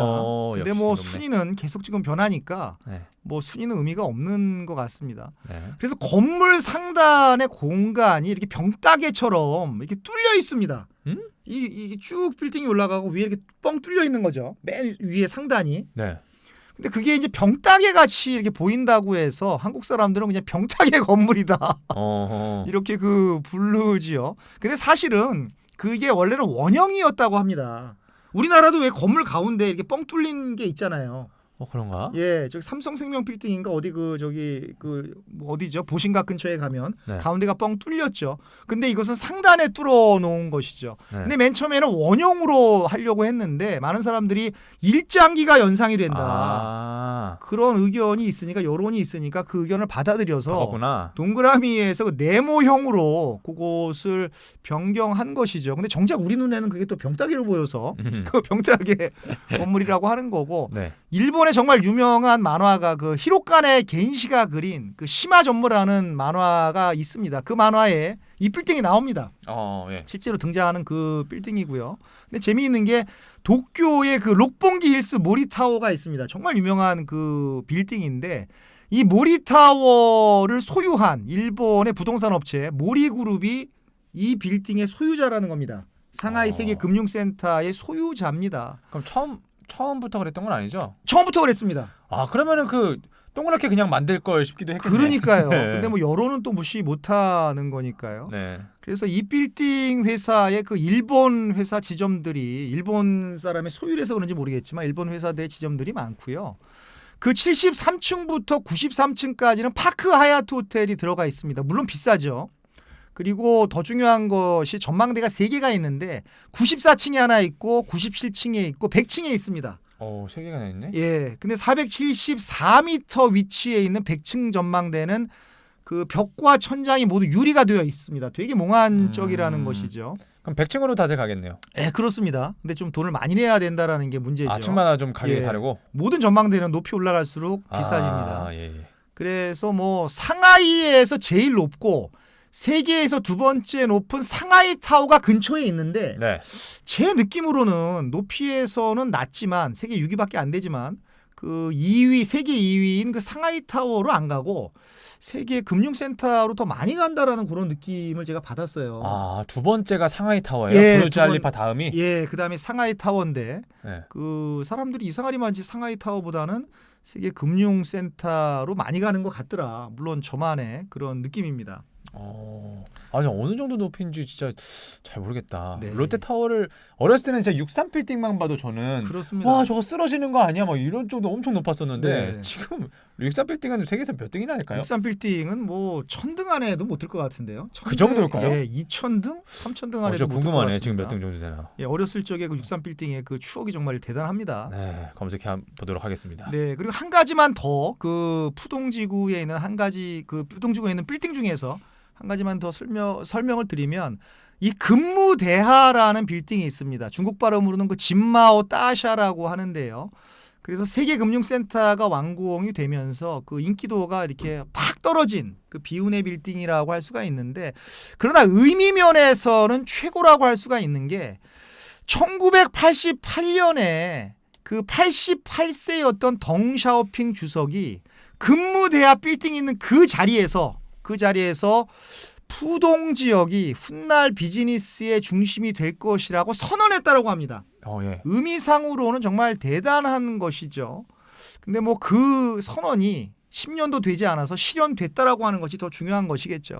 그래서 88층짜리 빌딩입니다. 중국 사람들이 그 8자를 좋아하는 건 아시죠? 아니요, 처음 들어봤습니다. 아, 그러세요? 네.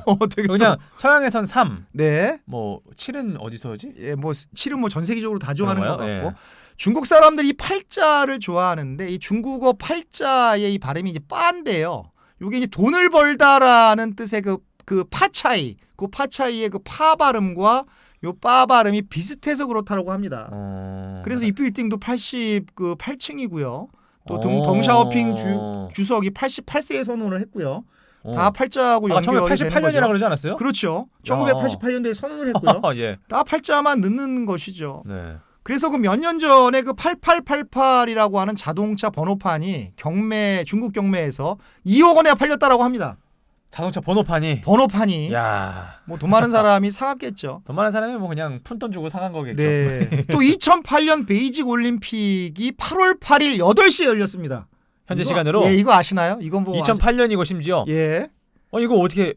야, 아니 그러면 올림픽을 일부러 저 때 개최를 딱 한 건가? 뭐 그렇게 한 건 아니지만 원래 2000년도에 하고 싶었는데 네. 뉴 밀레니엄에 하고 싶었는데 그때 시드니인가 어딘가 뭐 아테네인가요? 어딘가에 밀리고 아니야. 8월 8일에 개최한 거를. 네. 그러면 그거는 의도가 됐겠죠. 8월 8일 와, 밤 전- 8시는 의도가 됐다라고 저는 봅니다. 와, 중국에서 이렇게 정해서. 그렇습니다. 그런가? 네. 그래서 여기 이 근무대하라고 하는 빌딩이 이런 의미로서는 굉장히 뭐 의미가 있는 것이죠. 네. 근데 이 베이징 올림픽이 8월 8일 8시 열렸다라고 하는 것은 정말 뭐 주의 깊게 보지 않으면 아는 분 별로 없을 것 같은데. 저도 스포츠 되게 좋아하는데 처음 들어보는 그렇습니다. 소리네. 근데 우리도 마찬가지지만 사자는 중국도 마찬가지입니다. 그 이 죽을 사자와 비슷하게 이렇게 들려서 역시 사자는 어디를 가나 좀 싫어하는 숫자인 것 같습니다. 혹시 뭐 서양에서는 싫어하는 숫자가 없나요? 서양에서는 제가 뭐 13일의 금요일 13. 그럴 수도 있겠네. 13일의 금요일 13자를 싫어하는 걸로 제가 알고 있습니다. 알겠습니다. 그래서 푸동지구의 빌딩을 소개하는데도 지금 시간이 너무 지나가 버렸고요. 재밌어요, 빌딩 네. 얘기가. 빌딩 얘기가 재밌죠. 네. 마철루가 워낙 많다 보니까 빌딩 얘기를 안 할 수가 없습니다. 그 마카오 처음 갔을 때 딱 느낌이 진짜 이렇게 큰 빌딩이 어떻게 이렇게 많을까 생각했는데 여기도 만만치 않겠구나. 만만치가 않습니다. 네. 정말 대단합니다. 그럼 이거 빌딩 얘기만 했는데 이 정도인데 네. 다음은 어딘가요? 네, 제가 빨리빨리라는 말 싫어하지만 빨리빨리 가보도록 하겠습니다. 네. 다음에 갈 곳은 그 인민공원, 상하이 현대미술관입니다. 다 같이 붙어 있어가지고 이렇게 묶을 수밖에 없고요. 저는 또 미술관을 브라이언 정은 역시 미술관을 뺄래야 뺄 수가 없지요. 미술관, 박물관. 그렇습니다. 그래서 이 인민광장은 그 어떻게 말씀드려야 될까요? 그 상하이가 조개지로 사용될 때 그 경마장이었습니다. 외국인을 위한 경마장이었는데 이게 국가가 성립이 되면서 외세가 물러가서 간 후에 인민광장으로 이렇게 그 조성을 한 거고 인민광장 주변에 인민공원과 그 상하이 현대미술관이 있는 것이죠. 그래서 정확히 말씀드리면은 인민광장 북쪽에 이제 인민공원이 있고요. 이 인민공원이 1952년 10월에 개장을 했습니다. 네. 그래서 호수가 하나 있는데 그 호수 주변에 이제 산책로도 있고 또 미술관도 있고 여러 가지 편의 시설이 있습니다. 되게 몽환적인 분위기를 그 자아내고요. 그래서 중국의 다른 공원과 마찬가지로 거기서 사교 댄스 하시고 중국 사람들이 길거리에서 그 스트리트 댄싱 하시잖아요. 사교 댄스 하시고 뭐 태국권을 연마하는 사람들을 이렇게 많이 볼 수가 있습니다. 태국도 그런데. 예. 네. 그 더운데 공원에서. 이렇게 태국권 같은 거 하시고요. 근데 이 인민공원 안에 또 이제 상하이 현대미술관이 있는 겁니다. 네. 그래서 제가 이렇게 한데 묶은 거고요. 2005년에 문을 연 상하이 최초의 비영리 현대미술관입니다. 비영리라는 게 중요하고요. 입장료는 안 받나요? 혹시? 여기 입장료는 그래도 받더라고요. 최소한의 입장료는 받습니다. 최소한의? 예. 최소한의 입장료 다른 데보다 싸고 네. 그래서 여러 작가의 그 전시회가 열리는 걸로 유명하고 이제 그 아시다시피 JJ도 중국 미술이 이제 세계 시장에서 마이너가 아니고 메이저로 평가를 받습니다. 그래서 뭐 제가 아는 그 팡리준이라든가 뭐 이런 화가의 작품은 수십억 원의 거래가 되고 있습니다. 이런 작가, 이런 작가의 작품을 이곳에서 볼 수 있다라고 하는 것이죠. 네. 그리고 뭐 아시는지 모르겠지만 위에민준이라는 작가도 있고요. 너무 유명한 웃는 사람으로 유명한 위에민준도 있고 장샤오강이라는 사람도 있고 뭐 정판즈, 뭐 장다첸 이런 화가의 기라성 같은 중국 현대 중국 화가의 작품을 볼 수가 있는 것이죠. 그래서 꼭 가볼 것을 제가 그 추천을 드리고요. 특히 1983년에 작고한 그 장다첸이라고 하는 화가의 그림은 소더비 경매에서 264억 원의 거래가 됐다라고 합니다. 264억이요? 네, 거의 뭐 피카소급이죠, 이 정도 되면. 뭐 이렇게 비싸? 그러니까 뭐 중국 미술이 이 정도라고 하는데 네.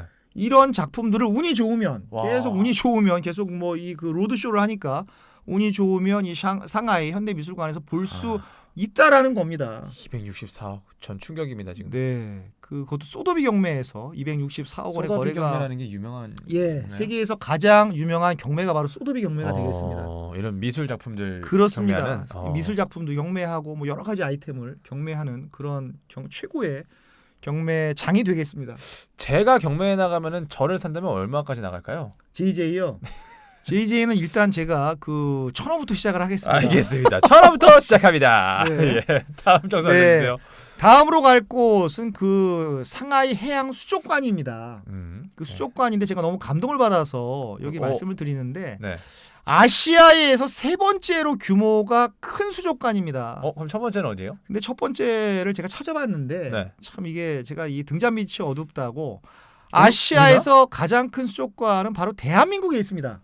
잠깐만요. 그거 저 모르셨죠? 아쿠아리움 저 코엑스에 있는 네. 코엑스가 아니라 저 잠실에 있는 거야? 네, 어딘가에 있죠.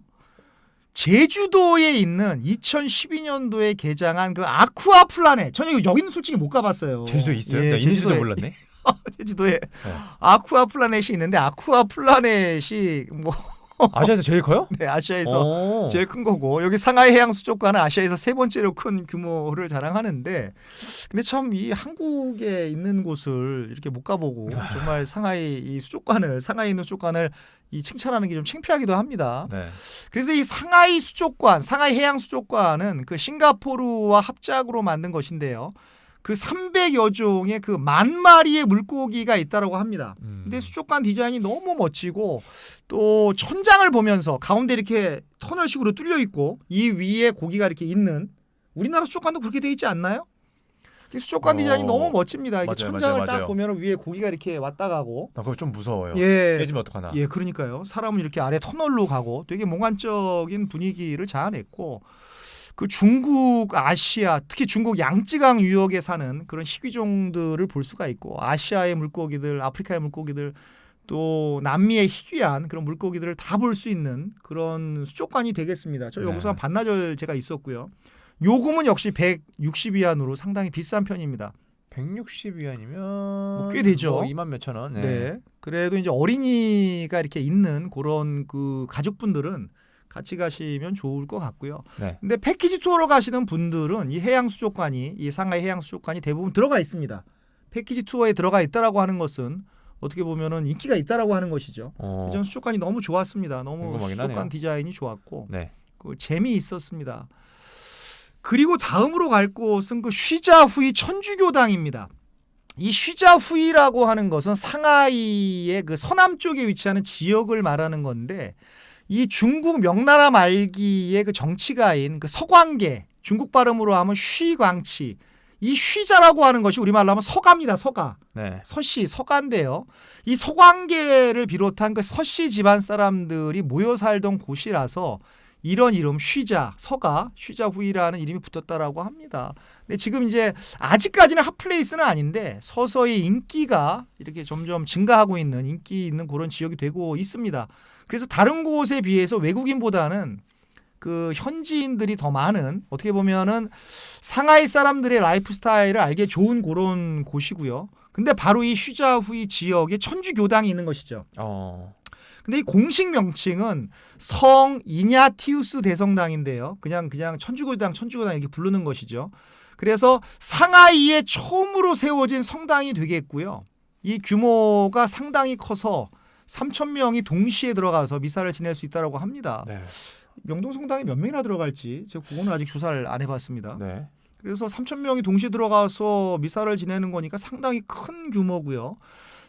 1608년에 그 말씀드렸던 서광계라고 하는 그 정치가가 명나라 시대에 명나라 말기에 그 정치가가 세운 성당이고 그 이런 의미에서 보면은 그 중국 천주교의 그 역사는 우리나라 천주교의 역사보다 훨씬 긴 것 같습니다.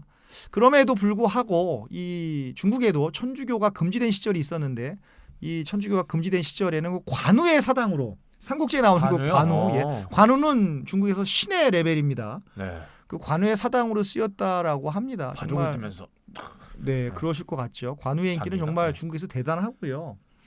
그 문화 대혁명 당시에 이제 심각하게 파손되었던 것을 이제 1980년대에 정신 차려서 이제 그 재건을 한 것이고 중세 고딕 양식으로 지어진 그 57m 높이의 그 종루가 이게 두 개가 딱 있는데 너무 인상적이고 중국에 이런 거대한 성당이 있나? 저는 이게 가장 거대한 것 같습니다. 이런 네. 성당이 있나라고 그런 그 정말 생각이 들었고 정말 믿겨지지가 않았고요. 그럼에도 불구하고 이게 성당이다 보니까 중국에서도 노출이 심한 옷은 지난번에 로마 편에서도 바티칸 성당 나왔죠. 네. 노출이 심한 옷은 입장이 안 되니까 네. 그 반바지 뭐 이런. 예, 반바지나 슬리퍼 이런 걸 가지고 이 민소매 그 이런 거 입고는 못 들어가니까요. 그럼에도 불구하고 볼 가치는 충분히 있다라고 생각을 합니다. 네, 다음으로 갈 것은 그 루쉰 공원이 되겠습니다. 네. 이 상하이 그 북쪽에 위치한 그런 장소를 우리가 이제 훈코우 지역이라고 하는데 네. 이 훈코우 지역은 어떻게 말씀드려야 될까요? 중국 문학계의 거장 그 루쉰을 비롯한 그 중국 문인들의 발자취가 서린 곳으로 유명합니다. 이 훈코우 지역에 바로 루쉰 공원이 있는 겁니다. 근데 원래 이름은 우리에게 친숙한 이름은 그 훈코우 공원이었죠. 그러니까 들어본 것 같아요. 그렇죠. 윤봉길 의사가 거사를 치렀던 바로 예. 그 훈코우 공원이었는데 네. 1988년에 그 루신 공원으로 이름을 바꾸었습니다. 우리가 교과서에서 배울 때는 훈코우 공원이라고 배웠죠. 네. 그래서 이 훈코우 공원에서 1932년 4월 29일에 이 대한민국의 윤봉길 의사가 그 일본 국왕의 생일 축하 기념식이 벌어지고 있는 그 자리에 수리탄을 투척해서 일본군의 수뇌부를 딱 처단해버린 네. 정말 통쾌한 날이죠. 네. 처단해버린 그런 날이 되겠습니다. 그런 날이 되는 게 아니라 그런 장소가 되겠습니다. 그렇죠. 근데 훈코우 공원에서 루신 공원으로 이름이 그 바뀌었다라는 것이죠. 그래서 그 투척을 하고 나서 현장에서 윤봉길 의사가 체포가 되고 그 같은 해 1932년 12월 19일에 그 총살을 그 당했다라고 하는 이런 슬픈 네. 그 역사가 있는 그런 장소가 되겠습니다. 그래서 참 여기서 저는 코끝이 정말 시큰해졌습니다. 그 젊은 청년이 그 거사를 하기 위해서 얼마나 고민했을까, 네. 얼마나 계획했을까. 뭐 정말 얼마나 슬펐겠습니까? 또 우울했겠습니까? 네. 뭐 죽기를 좋아하는 사람이 어디 있겠어요? 그러니까요. 그래서 그 중국의 그 장제스가요, 장개석 총통이 중국 100만 대군도 하지 못한 일을 조선의 한 청년이 해냈다라고 격찬한 바가 있는 네. 바로 그 사건이 되겠습니다. 그래서 참고로 말씀을 드리면 윤봉길 의사는 1962년 건국훈장 대한민국장이 그 추서가 되었습니다. 그래서 공원 안에 윤봉길 의사를 기리는 윤봉길 의사 생애 사족관이 있고요. 네. 제가 여기 들어왔을 때 정말 이 눈물이 좀 났습니다. 콧날이 시큰해졌고 그런 감동이 몰려오고 사실 루신 기념관도 있는데 루신 공원 안에 루신 기념관이 있는데 정말 윤봉길 의사 때문에 가는 것이라고 생각을 하고 아까 말씀드렸던 상하이 임시정부 건물과 마찬가지로 이런 곳은 한국 사람이라면 한번 가야 되지 않겠습니까? 누가 네. 가겠습니까? 네. 또 윤봉길 의사가 또 그게 정확하게 몇 살 때는지는 기억이 안 나지만 네. 되게 젊은 나이에 또 그런 거 아닙니까? 그렇습니다. 더 대단한 것 같아요. 네, 정말 안중근 의사도 그렇고요. 네. 윤봉길 의사도 그렇고 정말 한국을 독립시키기 위해서 그 정말 그런 어떤 거사를 이렇게 했다라고 하는 것이 참 저는 대단한 감동으로 네. 그 정말 몰려옵니다. 덕분입니다. 네. 네, 그렇습니다. 네. 그래서 더 뭐 여기 이 상하이에 볼 것이 지금 더 많은데 이렇게 하다가는 밤새울 것 같아서 오늘 기네요. 길어요. 예, 깁니다.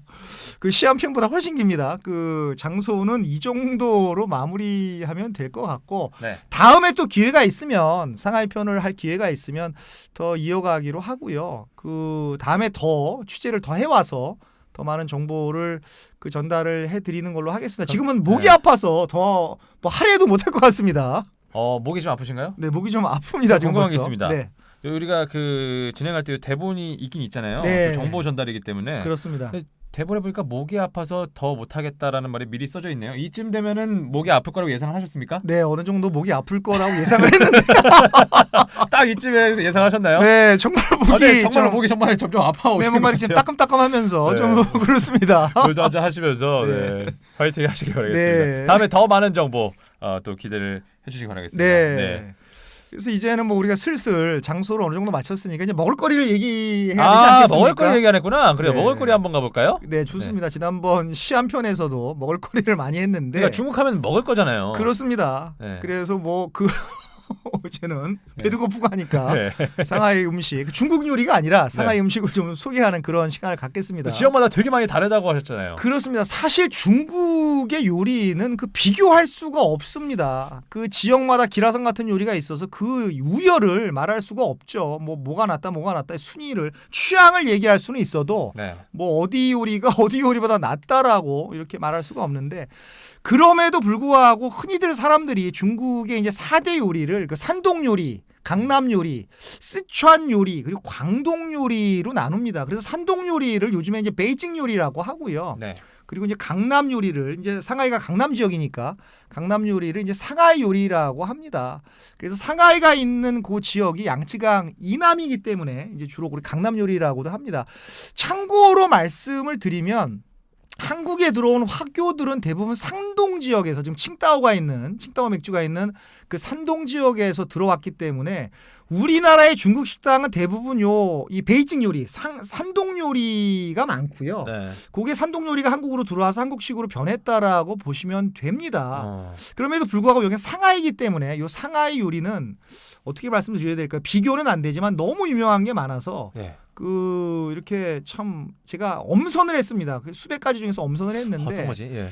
쓰촨 요리가 이렇게 매운맛이라면 상하이 요리는 약간 달면서 뭐 기분 나쁘게 단 게 아니라 네. 약간 맛있게 짠 그런 느낌이고 달면서 예. 짠. 아 이거 단짠단짠이네. 예. 요즘 딱 좋은 거네. 그렇습니다. 이게 맛있게 달면서 맛있게 짠 어. 그런 맛이라고 보시면 됩니다. 쓰촨 같이 이렇게 매운 맛은 뭐 별로 없더라고요. 그게 어떤 건데요? 네, 그래서 맨 처음 먹을 곳은 그 우리 발음으로는 소룡포고 그 샤오롱바오라고 들어보셨나요? 알죠. 네. 먹었죠. 네. 상하이에서 가장 쉽게 접할 수 있는 반드시 먹어야 하는 그런 음식이고 이게 작은 찜기에서 쪄내는 그런 만두라는 뜻인데요. 콩물 나오는 거잖아요. 예, 국물 그죠? 나오는 겁니다. 네. 잘못 먹으면 이제 혀 다 맞아, 딥니다. 엄청 뜨거운 거. 샤오롱바오는 그 만두피 안에 육즙이 가득 차 있어가지고 요것을 숟가락에 얹어서 그걸 젓가락으로 터트려서 그 육즙을 먹은 후에 이제 나중에 그 고기소라고 하나요? 고기소를 먹어야 되는데 네. 이게 잘 모르면 젓갈로 훅 집어서 입안에 딱 넣어서 터트리면 그냥 되는 그 거죠. 뜨거운 물이 나와서 혀가 다 데워버리는 야, 이거 진짜 맛있는데. 진짜 맛있습니다. 이거는 뭔가 그 숙취에도 딱인 것 같아요. 아 그렇습니다. 육즙 육즙이 때문에. 들어있죠. 그래서 상하이 갔더니 원래 돼지고기가 그 소라 그러죠. 돼지고기 소가 이제 대부분인데 상하이 갔더니 뭐 게살도 있고 뭐 새우도 있고 제가 특히 좋아하는 부추도 들어있고. 부추도 들어있고 하는데 너무 좋았고요. 그 부추 들어간 거는 제가 그 한국에서 먹어본 거는 공항시장 근처에 그 강서구 공항시장 근처에 그 도일처라고 하는 말씀하셨었잖아요. 네 이미 전에. 말씀했습니다. 이거 사장님이 아직 못 들으신 것 같아요. 도일처 사장님이.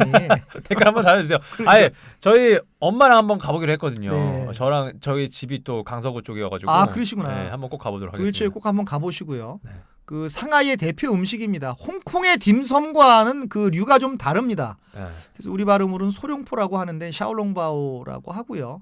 저는 정말 많이 먹었습니다. 아 이거 진짜 맛있겠다. 5번 상하이 여행을 하면서 갈 때마다 먹었던 게 가격이 바로 괜찮아요? 가격이 괜찮습니다. 아, 대중 음식이기 때문에 가격이 네. 뭐 비싸지는 않습니다. 진짜 이거 진짜 먹어야겠다. 그렇습니다. 그리고 두 번째 음식은 그 유바오샤라고 하는데 그 껍질째 이렇게 튀긴 듯 하면서 볶아낸 그 민물 새우입니다.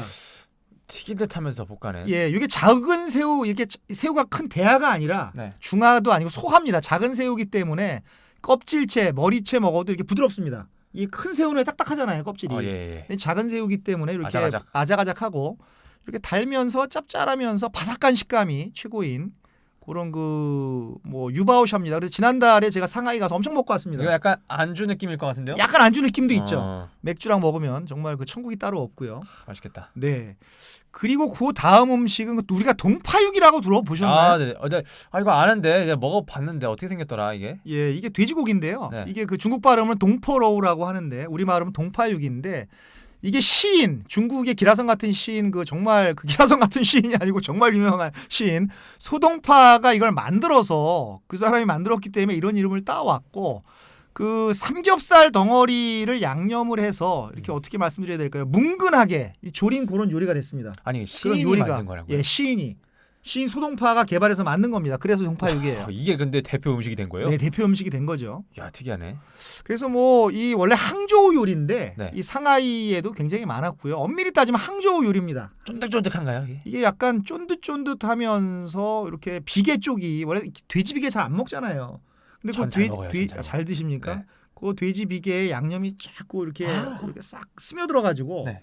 이렇게 쫄깃쫄깃하면서 물컹물컹하지만 정말 맛있는. 양념이 약간 어두운 양념 아닌가요? 어두운 약간 색깔? 어두운 그쵸? 어두운 아, 양념이죠. 내가 먹어본 거 맞아요. 간장이죠. 간장 베이스죠. 네네네네. 그 바로 이 동포로우 이 동파육이 되겠습니다. 맛있겠다. 예. 요것도 많이 먹었고요. 네. 그리고 요거 이름이 약간 생소한데 그 셴더우화라고 하는데 너우화라고 하는 것이 순두부를 말하는 겁니다. 순두부. 예, 셴더우화 그러니까 순두부가 되는 거겠죠. 우리 순두부랑 그 예. 순두 맞아요? 예, 네. 그렇습니다. 그래서 그 순두부에 각종 양념을 넣고 간을 내서 거기다가 절인 채소와 고명을 얼려서 먹는데 주로 아침에 먹습니다. 저도 아침에 문연 식당에 가서 셴더우화 요 순두부죠 그러니까 가볍게. 예, 가볍게 먹었던 기억이 있는데 그 가게마다 그 제가 비교를 해봤어요. 이게 레시피가 좀 달라서 네. 거기 올라가는 채소가 조금 다르고 고명이 조금 달라서 맛이 좀 다르니까 또 쌉니다. 샌드오바가 싸니까요.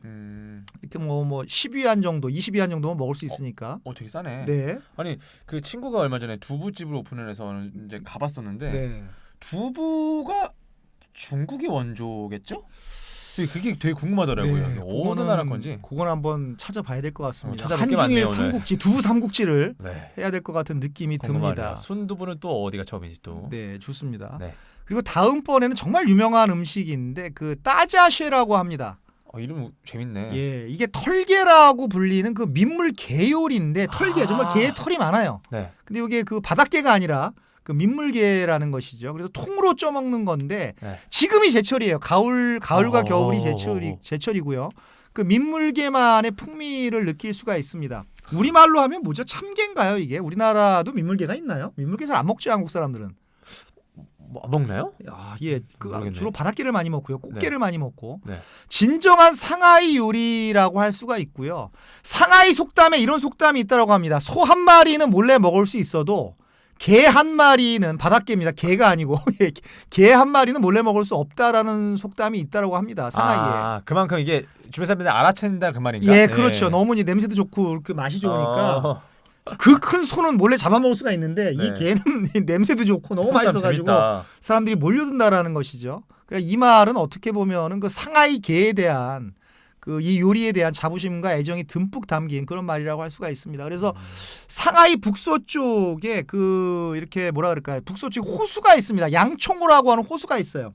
요 양총호에서 잡히는 요 따자쉐, 요 털개가 최고의 게라고 이렇게 그 칭송을 받고 네. 요것을 찜통에 쪄서 등딱지를 따서 그 알을 먹고요. 알벤 고 알을 먹고 그리고 살을 발라 먹는데 그 요 민물개 요 따자쉐는 등 전체가 알이라고 합니다. 등 전체에 알이 붙었다고 합니다. 그래서 그 가격도 엄청 셉니다. 요거는 마리당 뭐 한 100위안 이상 줘야 되니까요. 말이 크기가 얼마나? 크기가 뭐 크지 않습니다. 민물개니까 요 정도 되죠. 와, 만위안이요? 아니 그 저기 그 제가 만위안이라 그랬나요? 네. 깜짝이야. 예, 그 저기 100위안. 100위안. 네, 100위안. 많이 100만 원 넘는 줄 알았네. 네, 100위안이 넘고 네. 그 싼 음식이 절대 아니지만 꼭 드셔야 되는 거고 요거 알파 먹을 때 네. 그 등 껍질 딱 따서 알파 먹을 때 정말 대단하죠. 100위안이라고 하셨나? 제가 헷갈렸나? 예, 예. 네. 그 우리 게 먹을 때 뒤에서 이제 밥 비벼 먹고 네. 이런 것도 중국에서 비벼 아, 먹. 비벼 먹습니다. 중국 사람 비벼 먹어요. 게장에다 비벼 먹어요? 예, 비벼 먹습니다. 예. 그게 우리나라 예, 우리나라만 있는 게 아니고 중국 사람들도 게를 할 때 똑같구나. 게 뚜껑에다 이렇게 비벼 먹습니다. 신기하다. 예, 그 어쨌든 그 이 진짜 야, 그거 비벼 먹는 게 그거 일본도 한번 예. 원래 저희 비벼 먹는 맛을 몰랐었는데 최근에 제가 지금 빠졌잖아요. 홍어 맛도 몰랐어도 홍어도 지금 빠졌고 이제 아재가 된 것 같습니다. 네, 이제 좀 아재 음식인가요? 네, 아재입니다 저는. 네.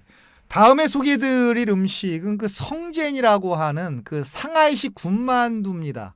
군만두요. 근데 이게 뭐냐 그러면 피가 찐빵처럼 두꺼워요. 얇은 피가 아니고 찐빵처럼 두꺼운 보시면 알 거예요. 찐빵처럼 두꺼운 피가 특징인데 네. 이게 기름에 이렇게 굽다 갑자기 물을 부어서 갑자기. 수증기가 쫙 올라오잖아요. 네. 고기에 익히는 겁니다. 그래서 바닥은 이렇게 바닥에 닿아 있는 바닥은 바삭바삭하고 윗부분은 촉촉합니다. 무슨 느낌인지 아시겠죠? 그렇게 프라이팬에 딱 닿아 있는 그 바닥은 부분은, 이렇게 바삭바삭하고 크리스피한 거고 그 위는 촉촉한 그런 식감인데 국물 요리와 같이 먹고 그 상하이의 대중 음식 중에 뭐 하나라고 봐도 뭐 다른 지역도 있겠지만 상하이가 특히 유명하고 상하이식 군만두 요 성젠을 저는 정말 강추드립니다. 이게 이거 은근히 맛있어요. 이거 다 너무 야 이거 얘기한 것 중에 가장 상상이 많이 되고 많이 먹어보고 싶은 음식들이 나오고 있어요 지금. 그렇습니다. 역시 중국의 음식은 짱인 것 같아요. 예, 특히 상하이 음식이 뭐 대단하고 네. 그다음에 쉰위라고 하는 음식인데 요건 딱 한 번 먹어봤는데 간장에 절인 생선을 여기 기름에 튀깁니다. 그리고 다시 양념을 입힌 것입니다. 이거 상하이에서만 맛볼 수 있는 거예요. 예. 쉰위라는 겁니다.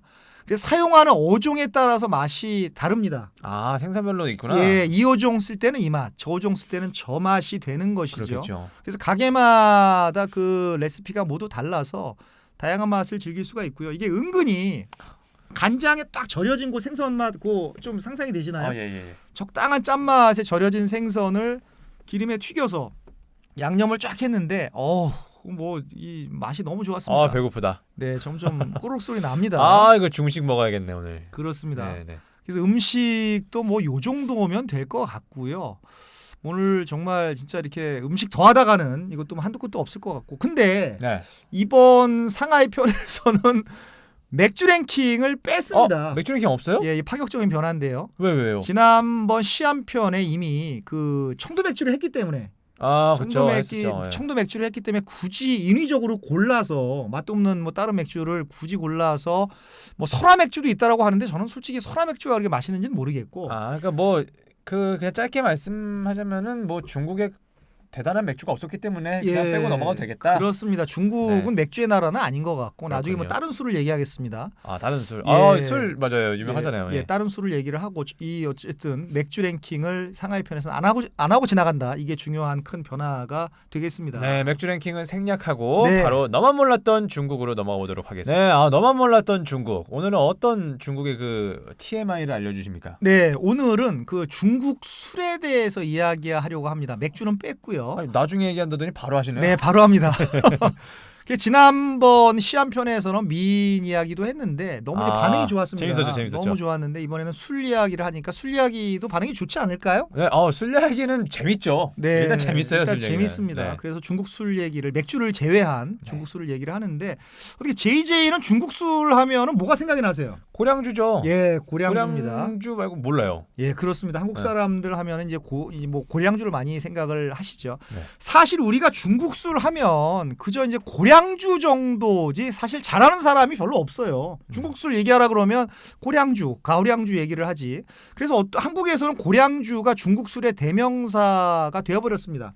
네. 그래 중국에서 귀국할 때 이렇게 살 때에도 그냥 막 삽니다. 그냥 도수도 모르고 그냥 다른 사람이 사니까 막 사고 뭐 그렇죠. 그래서 오늘은 그 이렇게 중국 술에 대해서 여러분들한테 그 TMI 형식으로 해서 Too Much Information 그 중국 술의 TMI를 드리려고 합니다. 그럼에도 네. 불구하고 너무 길게는 하지 않고 간단하게 술의 종류에 대해서 얘기를 하려고 합니다. 한번 소개해 주시죠. 재밌겠는데요? 네, 그래서 첫 번째로 말씀을 드릴 것은 그 모태주가 되겠습니다. 예. 이름 좋은데? 우리말로 하면 이게 바로 마오타이주가 되겠죠. 마오타이를 모태주라고 합니다. 마오타이죠. 모태가 마오타이죠. 태어날 때부터 술 이건 아니고요? 예. 모태주라 그래가지고. 모태주입니다. 네.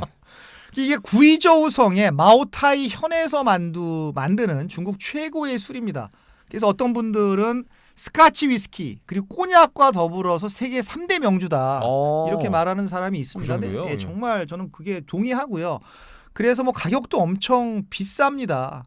드셔보셨어요? 네, 전 많이 먹었죠. 제가 많이 먹었습니다. 제가 접대도 많이 받고 해서 중국 사람들이 뭐 손님 접대 엄청 하지 않습니까? 손님 가면 친구 왔다 펑요가 왔다고 엄청 하는데 진짜 뭐 오리지널 그 마오타이를 많이 먹었고요.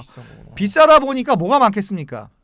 짝퉁 가짜가 많습니다. 술 짝퉁 괜찮은 거예요, 그거? 그래서 뭐 잘못 먹으면 뭐 눈도 멀고 막 한다라고 하는데. 먹는 건 진짜 짝퉁은 안 되지. 그렇습니다. 심지어는 공항 면세점에도 이 마오타이주 이 가짜가 있다라고 하니까 정말 대단했는데 지금은 많이 좋아진 것 같고요. 이게 이제 43도에서 45도 정도 되는 그런 술입니다. 중국에서 45도면은 뭐 독주는 아닙니다. 그래요? 워낙 독주가 예. 많아서 60도 때도 있으니까. 그런데 이제 마셔본 사람은 압니다. 얼마나 좋은지. 그 다음날 뒤끝이 깨끗합니다. 정말 명주 중에 명주고 2010년 말에 이 귀주성 그러니까 구이저우 성에서 구이저우 발음도 안 되네요. 네. 이 귀주성 구이저우성 당국이 이 술맛을 지키기 위해서 주민 16,000명을 다른 곳으로 이주시킨 엄청난 에피소드가 있습니다. 왠지 아세요? 술 맛을 위해서? 예. 네. 술 공장 주변에 인구가 너무 많으면 일단 물이 부족하고요. 토양이 오염되기 때문에 이 마오타이주, 이 모태주의 품질을 유지하는 게 너무 어렵다. 그러니까 너희 딴 동네로 이사가 이런 결정을 했다라는 술 것이죠. 때문에 16,000명을? 네. 우리나라에서 이러면 어떻게 될까요? 우리나라에서 만약에 술 지키기 난리 위해서 나죠. 16,000명 이사하라 그러면 어떤 일이 벌어질까요? 글쎄요. 정말 마오타이에 대한 엄청난 그 사랑이 여기서 엿보이는 그런 뭐 좋게 말하면 우리로 따지면은 우리 참이슬을 위해서 이사 좀 가달라. 그렇습니다. 난리 나지. 예, 난리 안 나죠. 되지. 네, 그렇게 네. 대단한 술이 바로 모태주 마오타이주가 되겠습니다. 그렇군요. 아니, 맛이 어떤가요? 맛은 뭐 이루 말할 수 없이 그 향긋한 냄새가 나고. 아니 딱 마시자마자 마시고 먹으면 그냥 뜨거워가지고 이거 아니에요? 예, 그거는 좋은 술이 아닙니다. 그거는 독해도 좋은 술은 이렇게 뜨거운 느낌이 들지만 기분 좋은 뜨거움이 느껴지고 싼 술은 이렇게 먹으면 정말 뜨겁기만 하고 맛은 안 느껴지는 이렇게 내 위장이 파괴되는 것 같은 그런 느낌이 드는 것이죠. 그 술 만약에 2병 정도 마시는 사람이 네. 모태주를 몇 잔 마셔야 취할까요? 모태주는 워낙 비싸다 보니까 네. 저는 많이 못 먹을 것 같은데요. 그분이 뭐 돈을 많이 갖고 오기 전에는. 근데 도수가 세니까 금방 취하는 거 아니에요? 근데 뭐 더 그 강력한 술이 있으니까 조금만 기다려 주시기 바랍니다. 알겠습니다. 네. 다음 술 넘어가 보시죠. 네. 다음으로 소개해드릴 술은 바로 수정방입니다. 이거 많이 들어보시지 않았어요? 수정방? 네, 중국 들어봤는데요. 발음으로 수이징팡, 네. 수이징팡이 수정방인데 한국인들에게 대중적으로 많이 알려진 술입니다. 가장 많이 아시는 것 같고요. 마오타이에 비해서 가짜도 거의 없습니다. 가격이 마오타이주보다 모태주보다 좀 낮으니까요. 근데 참 재미있는 게 뭐냐 그러면 2011년도에 조니 워커로 유명한 영국의 디아지오사가 이 수정방을 만드는 회사를 매입을 했습니다. 이게 지금 어떻게 보면 이제 영국 술이 된 거죠. 이게 영국 술이 됐어요? 예, 어머나. 뭐 오너가 영국 사람이니까. 네. 그래서 왜 중국이 그렇게 술에 대해서 막 이주도 시키고 막 이러는데 왜 그랬을까? 수정방 술을 팔았는지는 저는 모르겠습니다. 돈 엄청 많이 줬나? 네, 그거는 좀 연구를 더 해봐야 될 것 같고요. 네. 수정방은 그 38도에서 52도 도수 차이가 좀 납니다. 그래서 술에 관한 한 이 정말 자존심이 깊었던 중국이 영국 회사에 이렇게 매각을 했다라고 하는 중국으로서는 엄청난 충격적인 그런 일화가 있는 술이 바로 예. 이 수정팡이 되겠습니다. 한국 사람들 엄청 사오죠.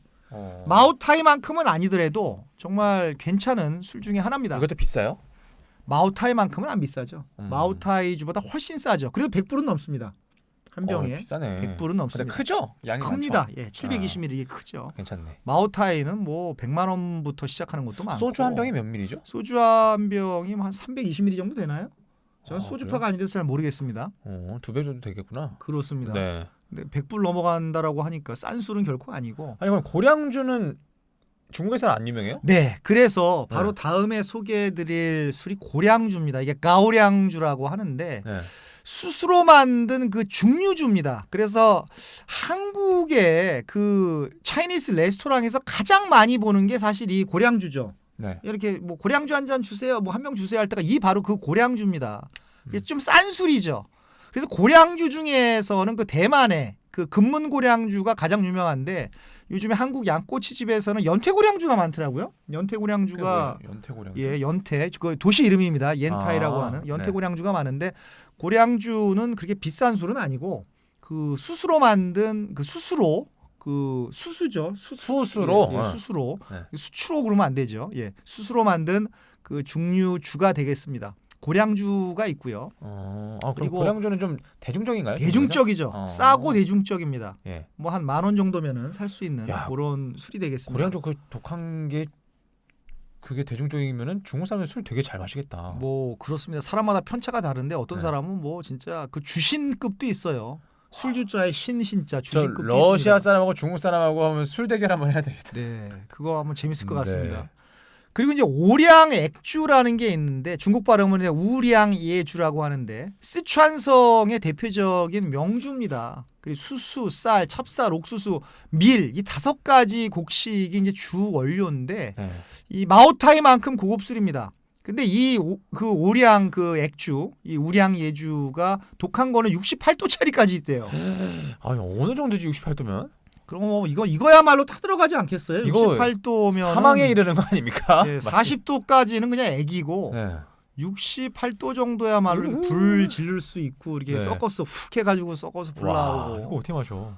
그런 겁니다. 어쨌든 마오타이와 쌍벽을 이루는 스촨성의 대표적인 명주가 되겠습니다. 오량 액주가 되겠고요. 네. 그리고 다음으로 소개해드릴 것은 소홍주, 샤오싱주라고 하는데요. 상하이를 포함한 강남 지방의 대표적인 명주입니다. 찹쌀을 발효시켜서 만듭니다. 알코올 도수가 굉장히 낮습니다. 14도에서 18도 정도죠. 우리 소주네. 예, 소주 예, 정도입니다. 예. 그래서 이거야말로 이제 뭐 드링킹을 원샷으로 해도 되고 68도짜리는 못할 것 같아요, 원샷을. 아유 못해요. 좋을 깔짝만 것 해도 같고. 그냥. 네. 중요한 것은 5년 정도 숙성을 시켜서 이렇게 먹는다라고 하는 건데 제가 지난달에 그 상하이 갔을 때 이걸 마셨습니다. 이건 부담 없이 마실 수 소홍주. 있었습니다. 예, 네. 맛있어요? 맛이 찹쌀을 좋더라고요. 발효시켰으면 어떤 맛이 나요? 찹쌀 뭐 발효하면 다 비슷한데 네. 그래도 뭐 찹쌀이라는 게 의미가 있나요? 별그 차이는 못 느낍니까? 예, 뭐 아. 찹쌀로 만든 게 더 맛있고 이런 건 아니고 얼만큼 발효를 잘 시키느냐가 문제인 것 같습니다. 혹시 뭐 막걸리 비슷한 맛이 나나 해가지고. 그건 아닙니다. 이렇게 소홍주인데 색깔이 네. 약간 분홍색이에요.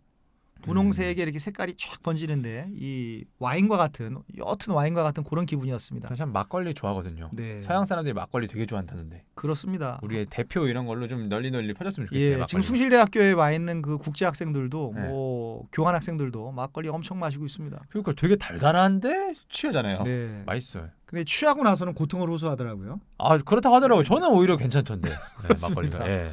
그리고 다음에 소개해드릴 것은 마지막으로 소개해드릴 건데 그 분주라고 하고 중국 발음은 이제 펀주라고 합니다.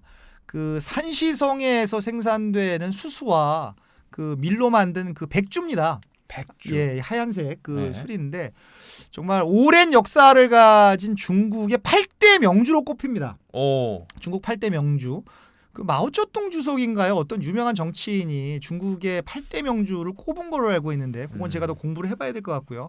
이것도 너무 독해서 61도에서 65도 수준입니다. 독하기로 유명합니다. 그러니까 보통이 그냥 60도가 넘는 거예요? 네, 40도는 명함을 못 내미는 거죠. 와. 명함을 내밀 수가 없는 그런 술입니다. 이거는 뜨겁다 못해 매운 거 아닙니까? 막 매울 것 같아. 이거는 무슨 어떻게 설명을 드려야 될지 모르겠어요. 65도는 저도 트라이를 못 해봤는데 네. 그냥 타 들어가는 그런 쭉 빨리는 그런 느낌이 될 것 같습니다. 술이 저를 먹는 그런 느낌이 될 것 같습니다. 네. 그래서 사실 지금까지 소개드린 것은 그 세 발의 피고요. 네. 각기 다른 지방에 알려지지는 않았지만 각기 다른 지방에 술도 엄청 많고 그 정말 그런 것까지 다 얘기하다 보면은 한두 끝도 없으니까 술 얘기는 요 정도 하면 될 것 같고요. 중국은 정말 음식이면 음식, 뭐 술이면 술, 뭐 미인이면 미인 정말 할 얘기가 무궁무진한 그런 나라인 것 같습니다. 그래서 앞으로도 중국의 도시들은 틈나는 대로 유럽을 많이 갔으니까요. 네. 틈나는 대로 이렇게 많이 소개해드릴 그런 예정입니다. 아 오늘 진짜 재밌네요. 그렇습니다. 아주 유익한 정보 많이 네. 들었고 또 재밌는 방송한 것 같습니다. 네. 자 이렇게 재미있었던 중국의 상하이는요. 네, 과연 어떤 사람에게 권하십니까? 네, 바로 우리 팟캐스트만의 어떤 백미, 어떤 도시 힐링에 그런 관련되는 그런 코너에 왔습니다. 브라이언이 가장 멋있어지는 그 순간. 그렇습니다. 정말 우리 팟캐스트만의 자랑이고 우리 팟캐스트만의 어떤 특징이라고 저는 그 생각을 합니다. 도시 힐링의 개념인 것이죠. 정말 상하이는 그 전통적인 것과 현대적인 것이 뒤섞여 있는 그런 도시라고 저는 생각을 합니다. 초거대 도시인 것이죠. 이런 상하이를 어디서부터 어떻게 보라라고 이렇게 말을 제가 감히 못할 것 같습니다. 너무 많이 순식간에 바뀌고 있고요. 걷다 보면은 예전에는 없던 곳으로 이렇게 제가 뭐 들어가고 있고요. 또 걸음을 멈췄다가 또 다시 걸으면 어떤 중국의 역사를 느낄 만한 곳으로 이렇게 들어설 수 있기 때문에 제가 어디서부터 봐라 이렇게 감히 말씀을 못 드립니다. 이렇게 상하이는 그 과거와 현재가 혼재되어 있는 그런 도시라고 생각을 합니다. 와이탄에서 푸동을 바라보면서 어떤 상하이의 미래를 느끼고 또 푸동에서 와이탄을 바라보면서 또 상하이의 과거를 반추하는 이런 것만으로도 상하이에서 저는 힐링을 받을 수 있다라고 생각을 합니다. 이렇게 과거와 현재가 혼재되어 있는 상하이를 보면 앞으로 100년 후의 모습이 어느 정도 그려질 것이라고 저는 생각을 합니다. 그래서 과거와 현재의 모습을 보면서 미래를 설계하고자 하는 그런 분들에게 저는 상하이 여행을 강추합니다. 또 상하이는 포용력의 도시이기도 합니다. 그 옛날 빈민가의 뒷골목에 대한민국 임시정부가 털을 잡지 않았겠습니까?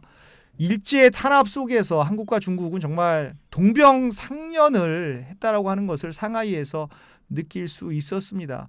대한민국의 개국을 준비하였던 임시정부 건물을 보면서 저는 정말 상하이가 가진 포용력을 이렇게 배울 수 있었습니다. 그런 것이 어떻게 보면 인내심이라고 저는 생각을 합니다. 서양이 만들어낸 왜곡된 오리엔탈리즘의 편견을 극복을 하고 싶은 분에게 저는 상하이 여행을 권합니다. 그래서 역사의 질곡 속에서 타이에 의해서 문을 열었지만 이제는 자의로 그 세계인에게 손짓하는 글로벌 허브 상하이가 되었다는 것을 또 체험할 수 있다라고 하는 것을 그 상하이에서 느낄 수 있다라고 저는 생각을 합니다. 상하이는 그 중국인 출입 금지라는 문구를 이미 옛날에 내렸고요. 그리고 오래전부터 세계인 환영이라고 하는 거대한 관용의 플래카드를 내걸고 있습니다. 관용의 정신을 배우고 싶은 분에게도 저는 상하이 여행을 권합니다. 상하이는 그런 분들에게 어울리는 그런 도시라고 저는 생각을 합니다. 아, 좋습니다. 멋집니다. 제가 네. 이 마지막에 이 어떤 분들에게 추천하시냐 이 순서만 들을 때마다 네. 나한테 맞는 도시인가 네. 이런 거 항상 생각해 보거든요. 중국은 제가 사실 여행지로서 많이 끌리지 않았던 곳인데 상하이가 다만 무서운 것은 약간 그 물가가 비싸다는 네. 거, 우리보다 비싸다는 거, 그게 좀 무섭진 하지만 한번 꼭 가봤으면 좋겠다 이런 그렇습니다. 생각을 또 해봅니다. 그래도 뭐 무서울 정도로 비싸진 않고요. 아이슬란드가 워낙 비싸가지고 네. 그래도 뭐 우리나라만큼 비싸다라는 그런 의미가 그리고 또 되겠습니다. 가까우니까요. 그렇습니다. 일단 비행기표도 싸고요. 네. 제가 또 음식도 너무 많고. 얼마 전에 하노이를 한번 놀러 갔었을 때도 네. 하노이 가기 전에 저희 방송을 한번 다시 듣고 그랬었거든요. 상하이 가기 전에 또 한번 듣도록 하겠습니다. 네. 많은 분들이 저희 방송을 들으시면서 네. 또 여행을 계획하시고 또 네. 갔다 와서도 듣고 그런 방송이 됐으면 좋겠네요. 네. 자, 그럼 다음 도시에서 다시 멋지게 찾아뵙도록 하겠습니다. 네, 좋습니다. 여쭤보겠습니다. 브라이언 정의 세계 도시 여행 이도 저도. 야, 오늘 진짜 고생하셨네.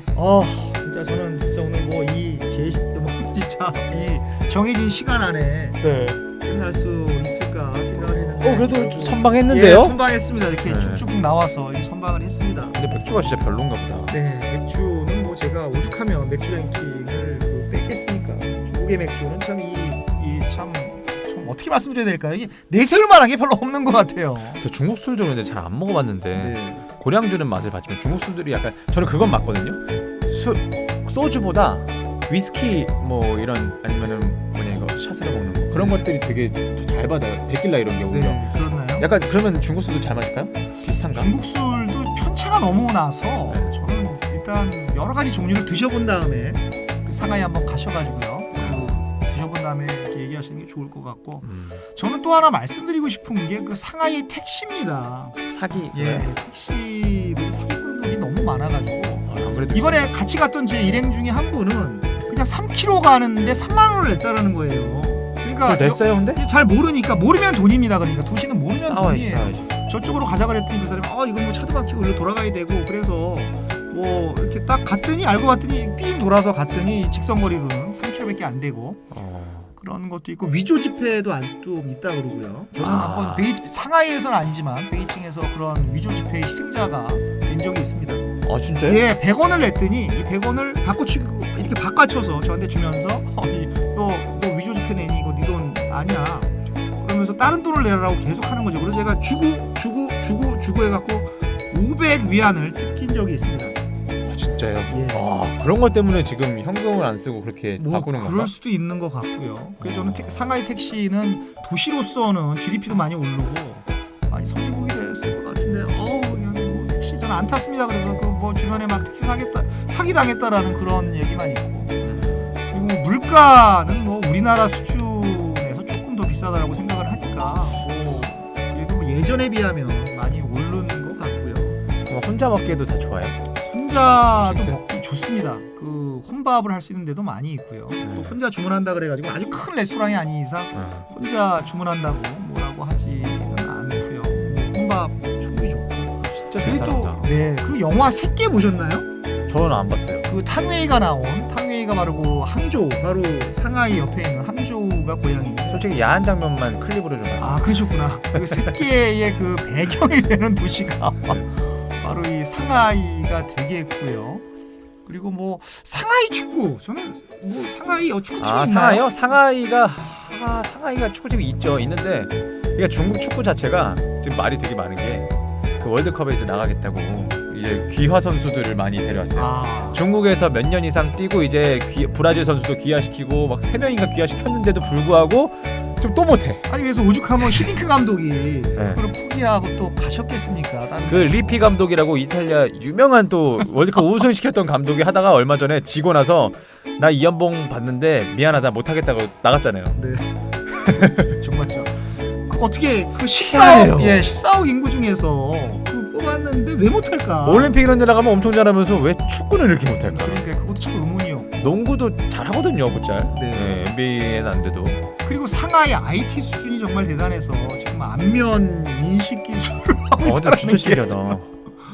그 성형 수술을 저 깜짝 놀랐어요. 그래서 저도 그러니까요. 똑같은 질문을 한 거예요. 거기 계신 분한테 그럼 성형 수술을 해서 코 고치고 눈 붙이고 턱 다 고치면 어떻게 알아보냐 그랬더니 AI가 그거를 이렇게 스스로 공부를 한다라는 거예요. 와. 스스로 공부를 조금씩 한대요. 이 사람은 코를 좀 고치고 왔구나. 그래 내가 어떻게 반응을 해야 되지? 그런 것들을 참 무섭습니다. 이런 말 들으면 기계한테 지배될 것 같고요. 그래서 그런 수준 이미 뭐 안면 인식 페이를 실험하고 있다라고 하는 것이 정말 대단하고 다 위챗페이, 알리페이 쓰니까 현금 안 받는다라고 하는 데도 너무 많았고 그리고 이번에 사실은 그 왕홍 이 왕이라고 하는 것이 왕홍에서 왕이라고 하는 것이 그 인터넷을 얘기하는 거고 홍이라고 하는 것이 인기 있다라는 뜻입니다. 그래서 우리말로 하면 인터넷에서 인기 있는 사람 뭐겠어요?